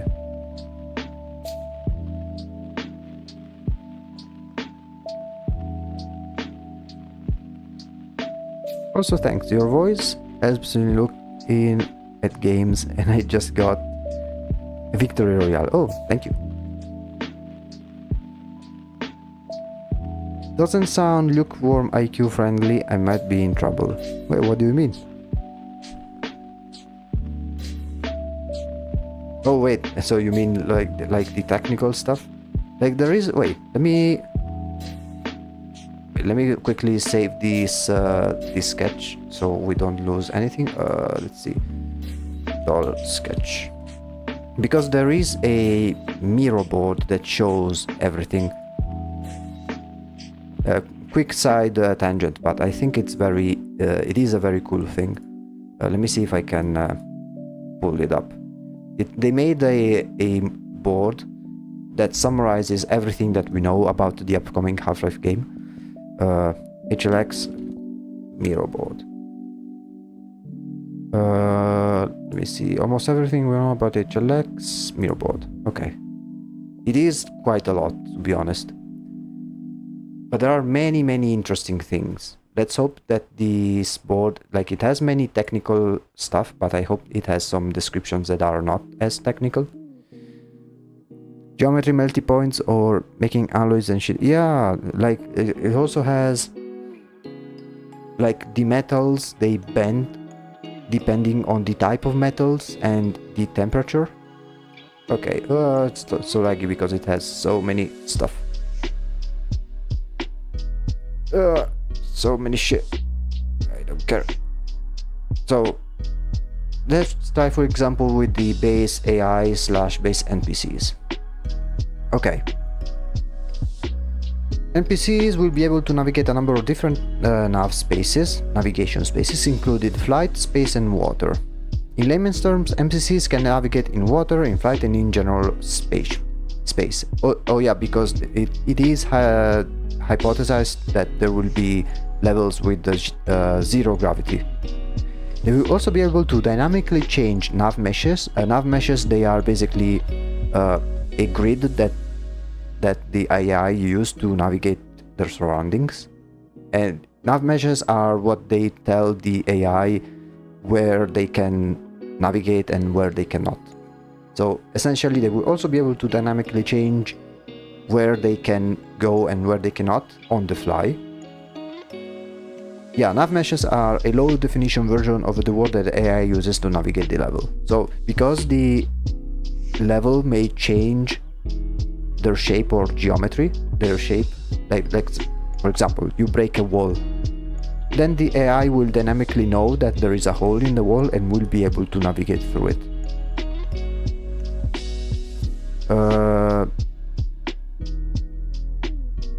Here there's a lot of very technical stuff. Or let's see. Mood animation system. Moods are small animations that NPCs can perform to convey a mood. Yeah, that is pretty basic. Destructible parts. Let's see for like the engine itself. There we go, over here. Hair strands simulation.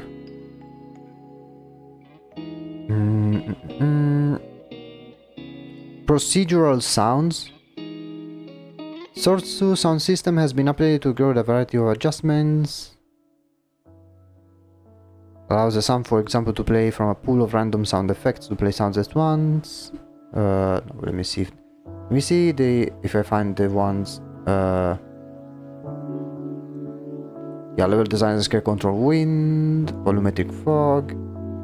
There was one that said especially for gameplay mechanics. Let's see what they say over here. Yeah, gravity gun.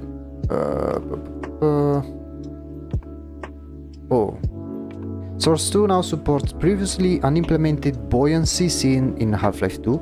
Yeah, so basically they made it so that depending on the item and depending on the material, it will float in different ways in the water, and it will also float depending whether it's water, oil, or I don't know, lava or anything like that.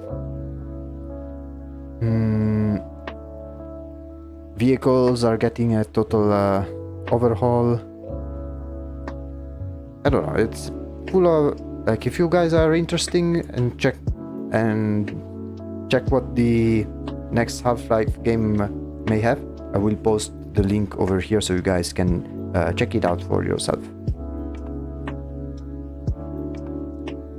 I'll post it on both Twitch and YouTube.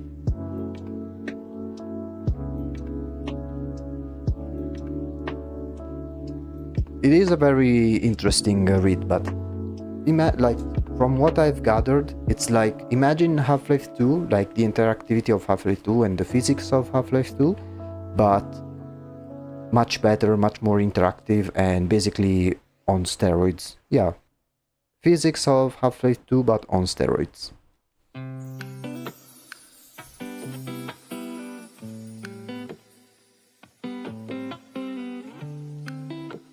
Okay, we have like the overall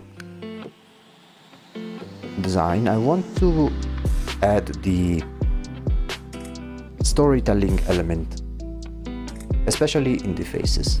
Let's see what we can do. I haven't played Half-Life since the Half-Life 2 came out, but I love the Theorycraft and Half-Life 3 community going nuts all the time. Oh yeah. I was there when everything in the subreddit, everyone went crazy.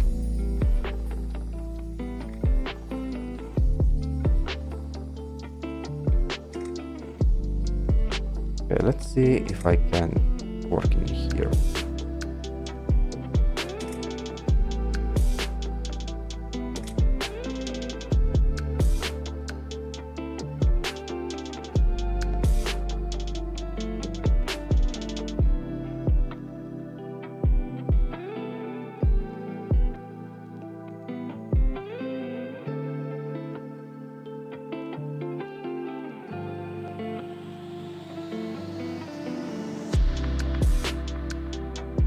Gaming bought a 20-piece nugget box with 3 dipping sauce. What does that mean? I mean, there was a time where like people were trying to predict whether Half-Life 3 was being released or not based on the orders of a pizza place nearby Valve headquarters, because like before Half-Life Alyx came out, there was an unusual high number of orders from that pizza place, and therefore, wow, there are a lot of orders right now as well, so maybe soon there will be a new Half-Life game.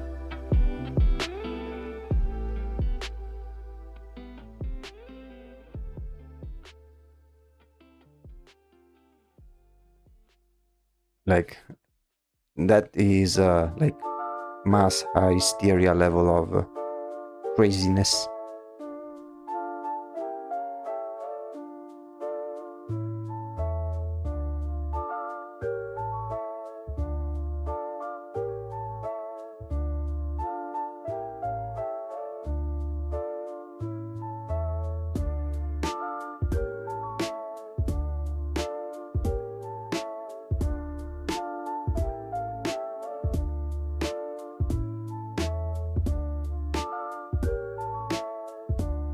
This is the Pentagon pizza count again, yeah. Sometimes you just gotta get lost in the sauce. Yeah, I mean, it was fun witnessing that.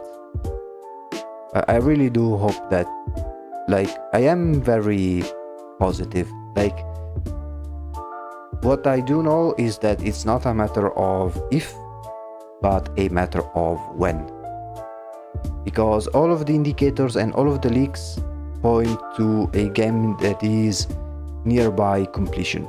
Like, just in the most recent leaks, they found things related to the implementation of DLSS and FSR, like something that you would normally apply to a game when it is near its completion.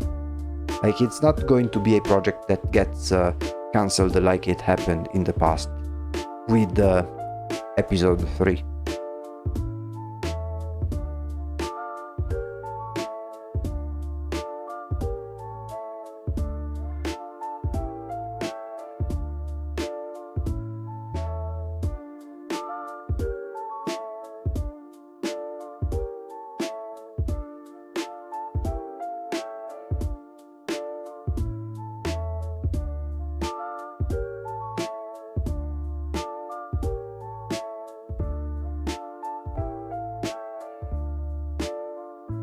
I forgot to add the rest of the hair of the other head. Let me fix that right away.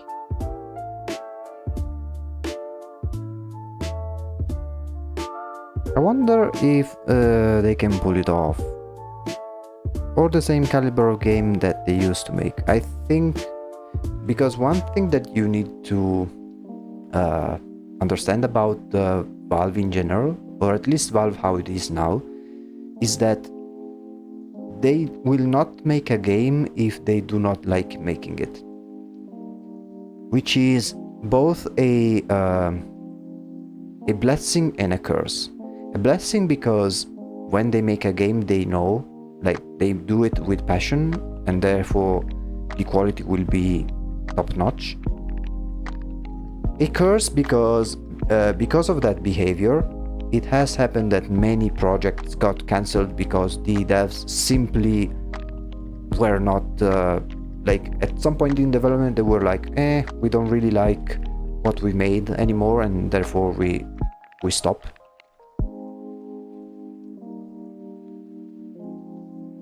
So you get some amazing games, but you need to wait a long time. But I'm glad that this period seems to be more inclined into wanting to make games, because we are seeing things like the Deadlock, which is still in active development, and then the so-called HLX. It's not necessarily Half-Life 3, we don't know if it is called Half-Life 3, but in the project files it is called HLX. So we know that after the making of Half-Life Alyx, they want to make games once again, like in the past. I don't think Artifact, Underlords and Counter-Strike 2 lived up to the Valve legacy. I don't know much about Artifact, okay. Underlords, I'm not familiar with that, but Counter-Strike 2, like, you may say that, but if we look at the numbers, let's see how many people are playing Counter-Strike 2. Counter-Strike 2 Steam charts. Like, it's a game that has a 24-hour peak of almost 1,300,000 people. Like, I think it's still the most played game on Steam. Yeah. And it has a bunch of players. Like, over 1 million every day. It is still very consistent. Like, it's not too far off from the all-time peak either. Like, it's a crazy number of players. Let me see, most played games on Steam. I think it's at the first, yeah, Counter-Strike 2. Counter-Strike 2 at first place, and second place Dota 2, which is another Valve game. I mean, it's a little bit to be expected because the platform is Steam, but still, it is like, for a game that hasn't met expectations, I think it has really excellent numbers. I blast Counter-Strike 2 all the time, but compared to CSGO, it really is unfinished, sadly. I mean, maybe, but apparently still enough for people to be playing in droves. Or maybe I never played neither Counter-Strike Go nor Counter-Strike 2. But maybe now they kind of fixed it, Counter-Strike 2. I remember when they released it and they showed the new smoke physics, it was pretty nice.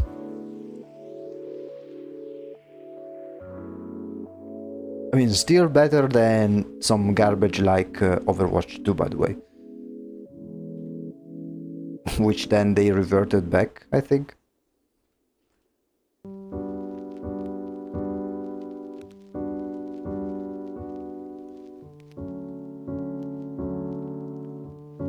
Yeah, it's getting better.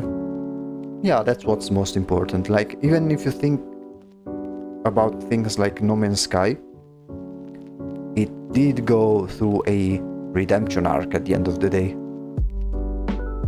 I'm not saying that Counter-Strike 2 was in the same situation, but let's say that if the foundations are solid for a game, then you can fix it if it comes out in an unpolished state.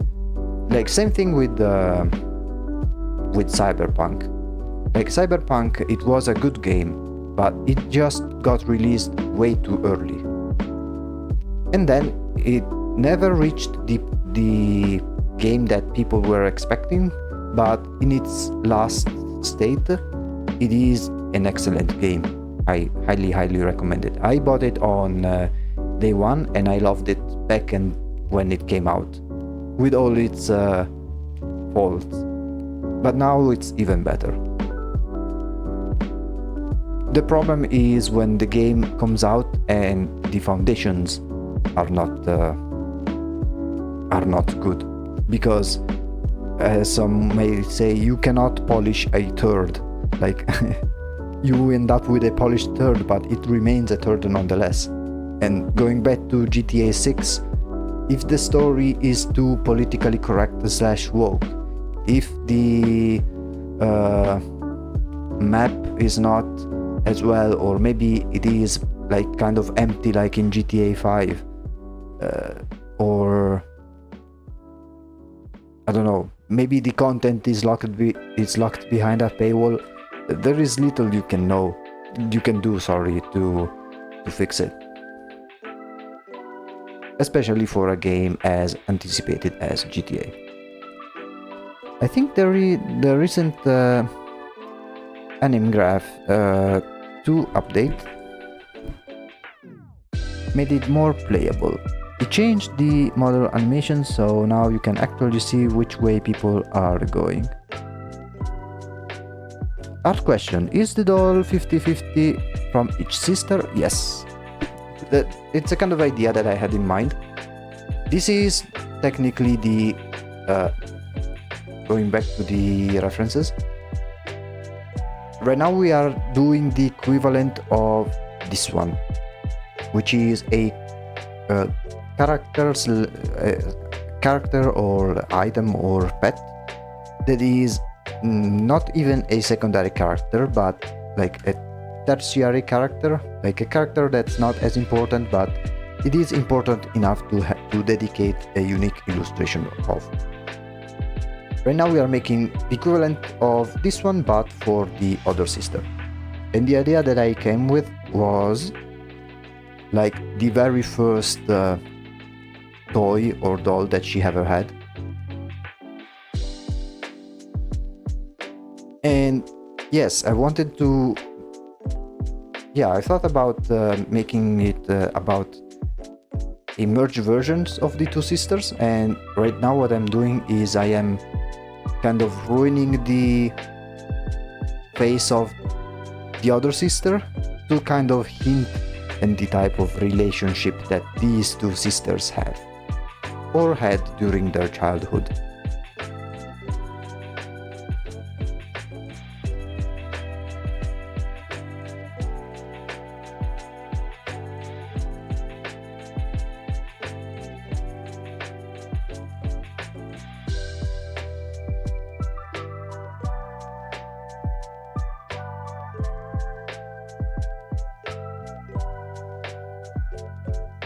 But a lot of people getting passionate about their favorite games. The love-hate relationship because you care. Yes, that is true. And that is true with most things. I think it will be with GTA. But I think it's also some sort of rightful entitlement. Especially when you propose a game that costs $80 and it's not even the physical version, and if you want to pay the full experience you have to pay $100. Like, I think people are rightfully critical about a product that's not satisfactory, even especially because of the very big prices that AAA games have today.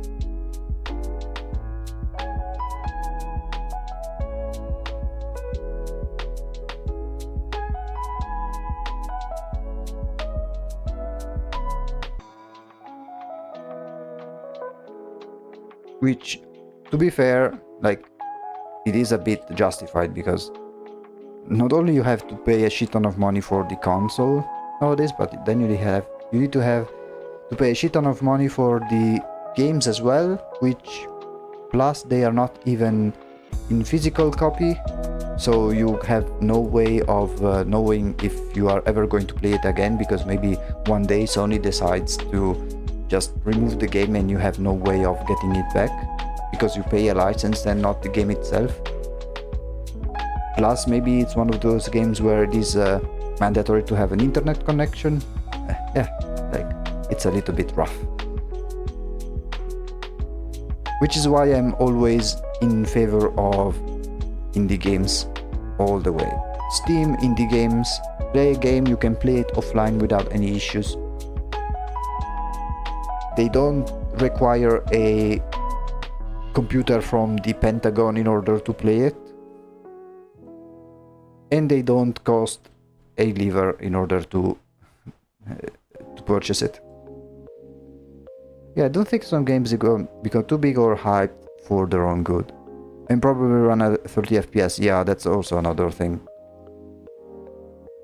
Plus, another thing, especially with console games, that you cannot mod the games, which is another shame. Like with Deadlock, for example, there's already some interesting mods for the game itself. Some are very hilarious, some are very spicy. Others are generally helpful, like quality of life mods. Like, I think modding is something that should be encouraged across the board.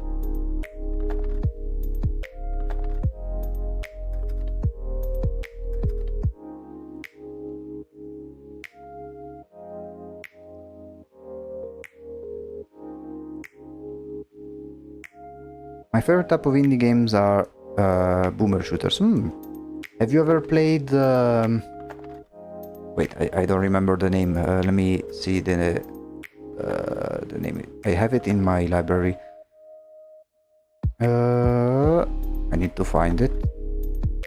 It is called...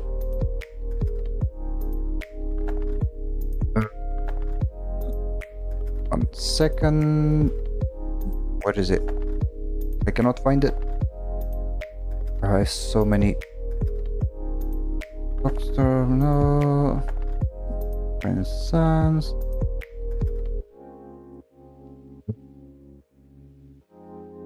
It's not Frostpunk. It's not Hyper Demon.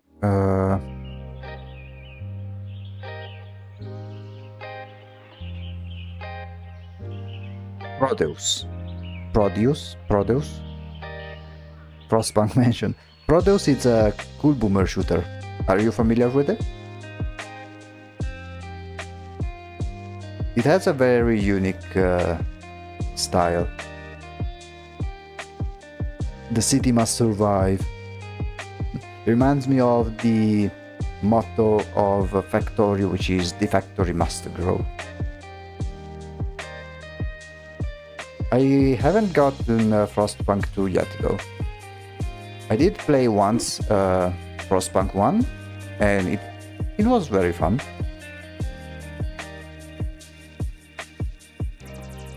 I just got it. Yeah, it is very nice. It's very different. I know that there is oil instead of coal and steam. Also, let me change the shoes over here.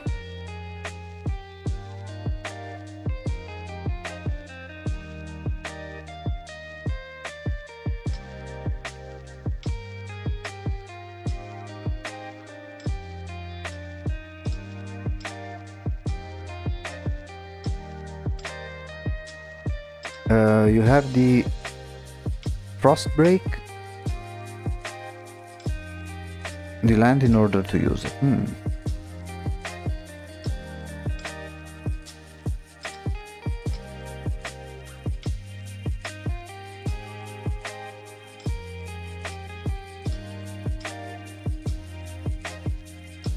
Okay, let's see if we can. Because the idea here is to have one half completely like destroyed and the other like kept normally. Because like she doesn't really like the other sister, but she does like herself. Also, I forgot to add all of the different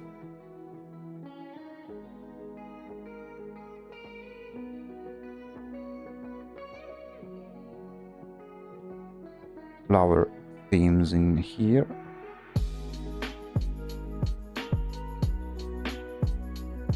I don't want to add like mini versions of the toys in the side of Dorothy, because those are not part of the, like, they are part of the character, but they are not part of the outfit. Like, those are something that she put herself on her own, and they are not part of the dress itself.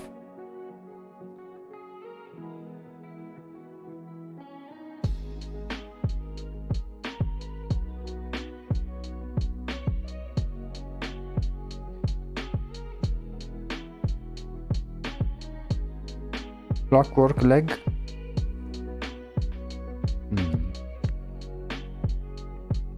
Maybe, yes.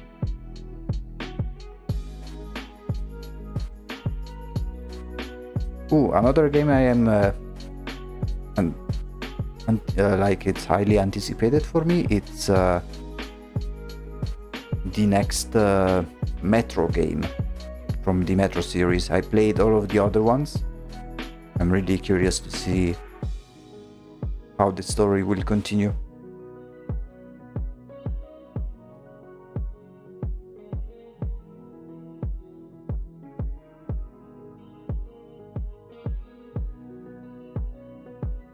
Let me see some other references to how to fuck up the other half even more.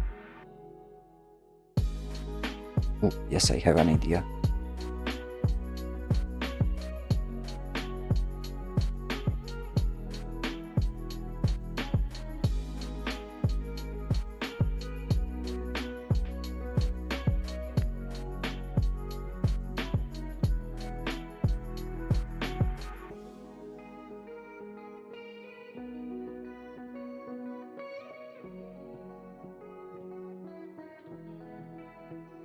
Wait, what's with the fuck upping over the face? Basically, like, the backstory I want to tell through this illustration or sketch is that this is the first doll that the very first toy that she has ever had. And it is a doll featuring both her and her sister as conjoined twins. And the reason one half is all fucked up is because she fucked it up on purpose, because she doesn't really like the other sister. That's the kind of a backstory that I want to hint at when we'll draw this illustration.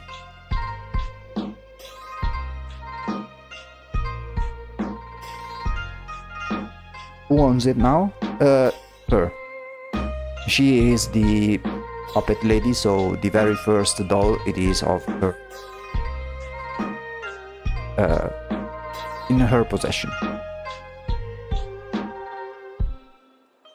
And, like, it is a living doll, like all the others. It's not completely inanimate, but it is a minor character that is important enough to have its own illustration, in the same way that the pet of Catherine has its own illustration. Like, it's not a character that is of great importance to the overall story, but it does hint at it does give some little insight on the characters themselves. It's always in the Butler's pocket in case she wants to torment it. I don't think he would be this mean to her, because the idea is that this was the butler even when she was even before she was born. She's like the family butler, at least the family butler within the mansion where Dorothy lives. The idea is that she lives in the place where their mom used to live, and Catherine lives in the palace where their father used to live. And the dynamic I want to give is that the two have been raised differently because they were raised by one parent, which is hinted in the oh wait, I didn't fully transition it. Okay, there we go. Yes, so basically they are sisters, they have their parents, but they were raised not necessarily separately, but almost always separately. She was raised in the manner of the mother, and she was raised in the palace of the father, which is hinted a little bit in the portraits over here. And they inherited the powers of their parents. So the mother was kind of puppet-like, so she inherited the puppet features. The father was this sort of, not necessarily Cthulhu, but like tentacle biological power thingies, and so she inherited these capabilities from the father. But just because they were sisters doesn't mean that they liked each other very much. Which goes back to this sketch over here. Like, she received this doll featuring both her and her sister, but since she didn't like her sister that much, she basically destroyed or ruined very much the side representing her sister, as if it is a voodoo doll of some sort.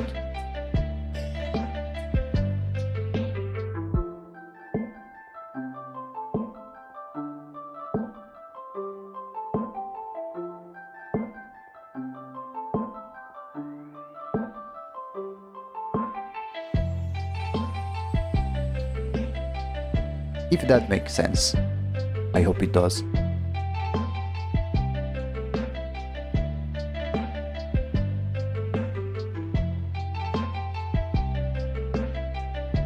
Let me quickly make the hair of this one over here.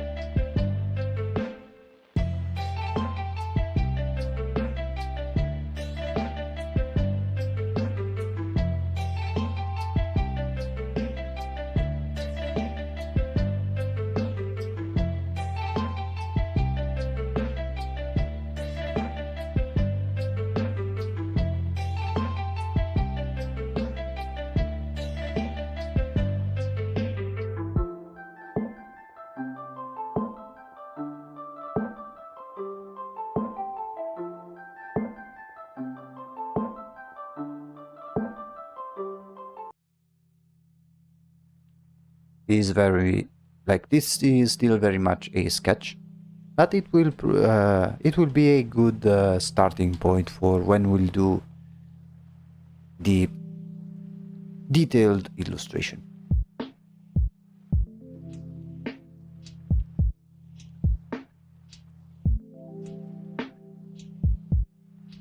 Anyone have a good joke? I do have jokes, but they are very dark humor, so I will not say them.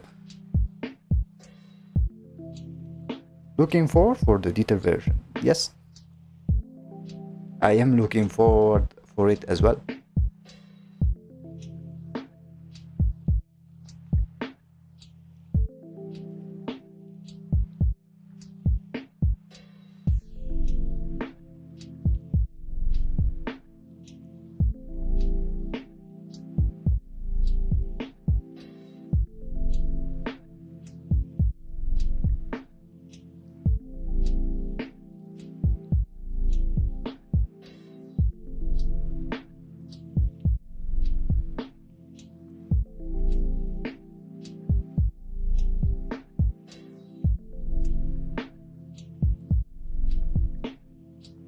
And yeah, I was thinking of making this doll made of porcelain, because usually porcelain dolls, they are the most they are the creepiest.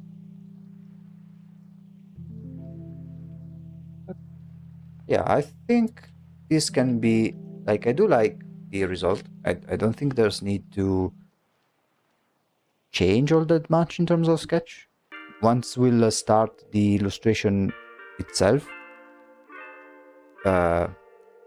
we'll probably do a third.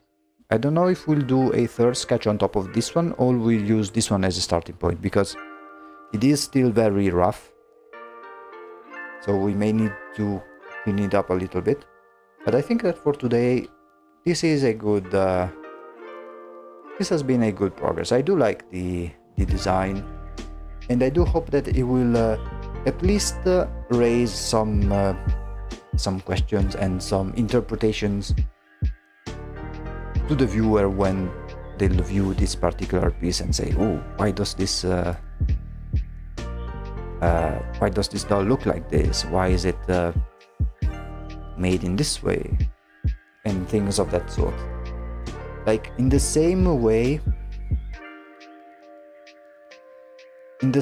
that the pet over here kinda tells how much like it should tell a little bit about the sadistic nature of Catherine. In a similar way, this drawing should tell you something about the character of Dorothy. In particular, how she feels about her sister. Poor Scuffles. Oh no, his name is not Scuffles. He is William. He is little William. Isn't he pretty? Yes, he has only one singular neuron in his brain, and he may probably, the only thing he may experience is pain, but at least he has a pretty bed, a pretty pillow, a little dress. I think Naruto must have been one of my favorite puppet master or doll design experience back in the early 2000s. Why are they always crazy with sadistic stuff? The blue tutu, yes. Like, I think that dolls, they are very interesting element. Like, if you think that something as creepy, wait, maybe not as this, but something as creepy as, wait, let me see if I can find some real life footage. Like, to think that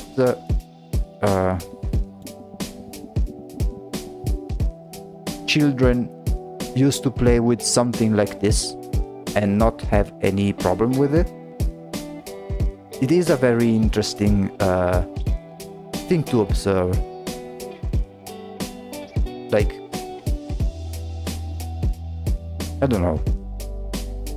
To us it looks creepy, but to the child who was playing with these dolls, it was their own pastime. Tutus are gangster as fuck. Gangster tutus. But yeah, like, it is kind of crazy. Even if you think about like children's stories, even the famous ones. Like, did you know that in the original story of Pinocchio, Pinocchio at one point gets hung.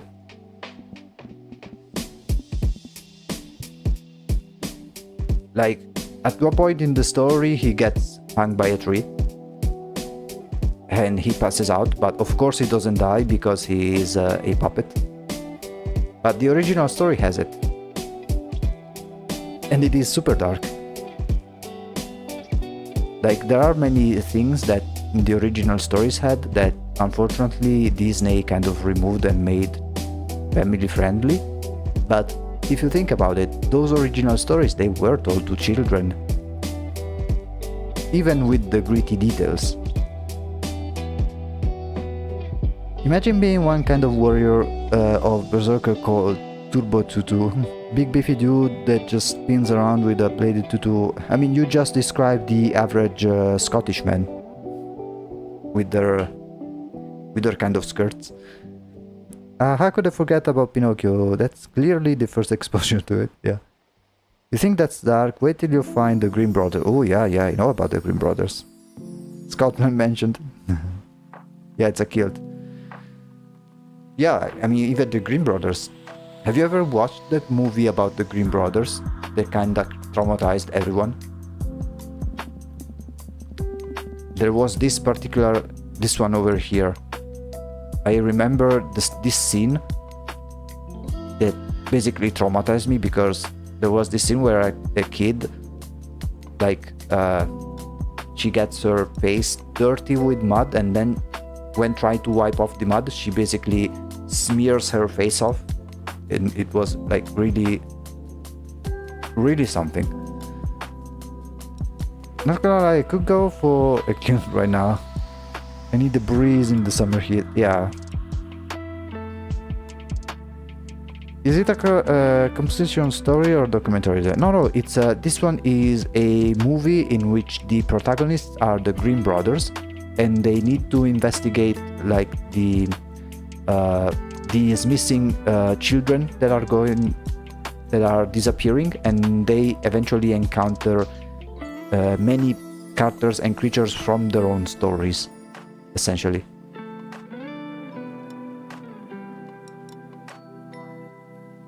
It is a very weird and creepy movie, and it was for children, but I remember when I watched it as a child, it traumatized me. Like there were some scenes that are like, what the fuck? But I do recommend it. I should rewatch it, because I think it's one of those, those movies then that when you watch as a kid, they were the coolest thing ever, and then when you watch them as an adult, you see that they had like shit CGI and bad stories or bad acting. I hope this is not the case, but I know there are many movies that were like that. See, the Grimm brothers traveled around Germany collecting old Schindler's tales. Yeah, they themselves were big fans of the darker ones, though. Yeah, I mean, if you think about like Hansel and Gretel, or I don't know. There are tons of. Do you know about the story about the magic flute guy? I don't remember. I don't know the name in English. What's okay? The name of Grimm Brothers tale about magic flute guy. Yeah, the Piper of Hamelin. This one, Piper of Hamelin. This one is super dark in the end, if you know the story. Slightly off topic. Do you know the origin of Humpty Dumpty? No idea, and to be honest, it's one of those few stories where I don't know the story. Like, I know his existence, and the most I've seen on him is appearing in the Puss in Boots movie. But other than that, I don't know the original story. It's a canon. Oh, okay.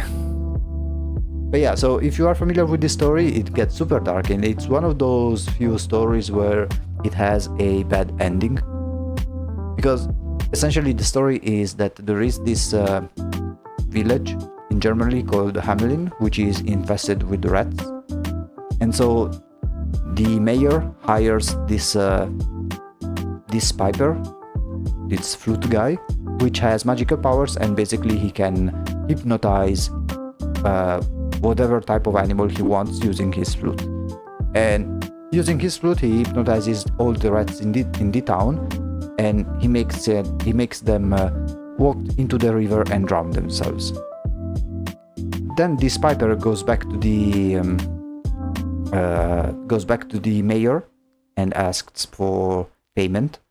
The mayor refuses, and as retaliation, the piper basically uses his flute, hypnotizes all the children of the village, and he basically brings them with him, and they disappear with him, basically like kidnapping all the hypnotized children, save for one child because he had a limp leg and he couldn't keep up.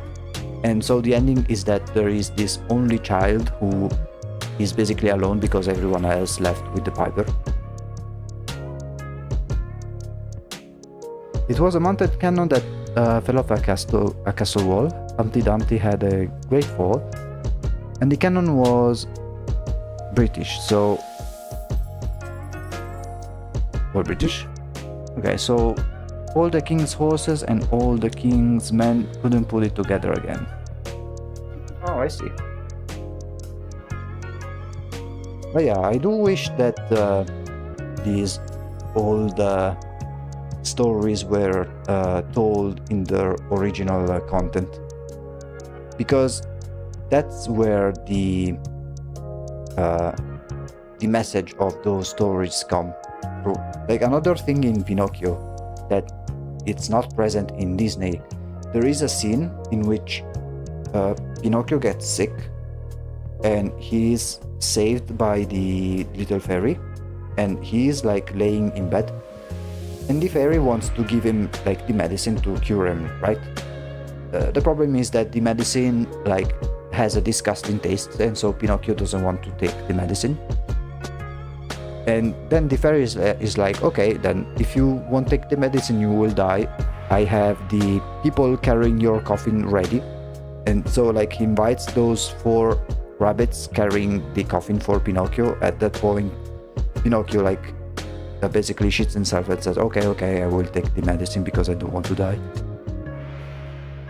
Like, I don't know, it's those details that I don't understand the reason why people remove them when telling the stories, especially in Disney and stuff, because people that were younger back then, they would listen to the original story without any issues. I think that the children today will be able to consume the same unfiltered version without being traumatized, because I think that today people are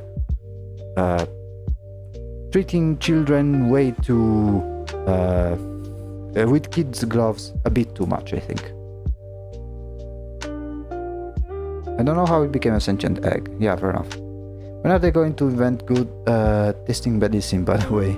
What's up with that? I mean, the main goal of the medicine is not necessarily to taste good. Although there are like some... I remember taking some cough syrup. That wasn't that bad, honestly. But yeah, I mean, having said that, I think we can stop it for today. I am quite happy with this first sketch. I think the first thing I will do when starting the drawing, like the complete drawing, I want to find an interesting way to solve like this separation. Maybe I don't want to make it this direct, because otherwise it kinda looks like this Two-Face. Like I want to avoid doing something like this. Where is it? Come on. I want to avoid doing something like this. That is like completely half. I want to kind of blend, like add some elements that kind of bridge the two sides together instead of having like this sharp separation. So we'll need to think about what to do with that. But we'll do all of that and more on Friday, in which we'll hopefully start with the coloring as well. Yeah, I must say, we started with the sketch, with the stream, with me kind of being lost in what to do, but I think we've finished with something that turned out to be quite interesting to realize, to create. Kind of similar of, I don't know if you guys have this type of saying, but in here we have a saying that says the appetite comes as you begin eating. In the same way here, the creativity came as we started drawing. And I think it's been a good an event of good luck, let's say. Whereas for Wednesday, which is the very next stream that we'll have, we'll go back to the other project involving the different robots. I think we have pretty much concluded the other robot, so we maybe either do some very last minute changes on that robot or start with the new robot right away. With that specific project, we are nearing a conclusion, because I think I would be able to do 2 or 3 robots left. I mean, okay, yeah, to be honest, we are kind of halfway point, but it will, like, the final result, we have a good amount of art that will look very nicely when everything is put together. Whereas for this one that we made today, we will pick it back up on Friday. And after that, on Saturday, we'll continue the game that we started last week of No, I'm Not Human. I am not sure at what point I am in the game, if I am near the end or not. In case we'll finish that game earlier during the stream, I know that the game has multiple endings, so I think that we'll try to find some of those endings as well. Plus, I think there is a level of randomization within the game, so it would be interesting to do some new game plus, so to speak. Don't melt before then like the streams. I like the streams. I hope I don't melt too, but I should be okay. And remember, guys, to stay hydrated in these very hot times, and keep yourself as cool as possible, because the heat can get really intense. Very, very nice stream overall. Talked about a lot of things. Was very fun, was very engaging, and I hope you guys have enjoyed yapping with me about random stuff as we draw as much as I did. Having said that, this has been the Void Executive, and I will see you in the next company meeting. Have a good night, everyone.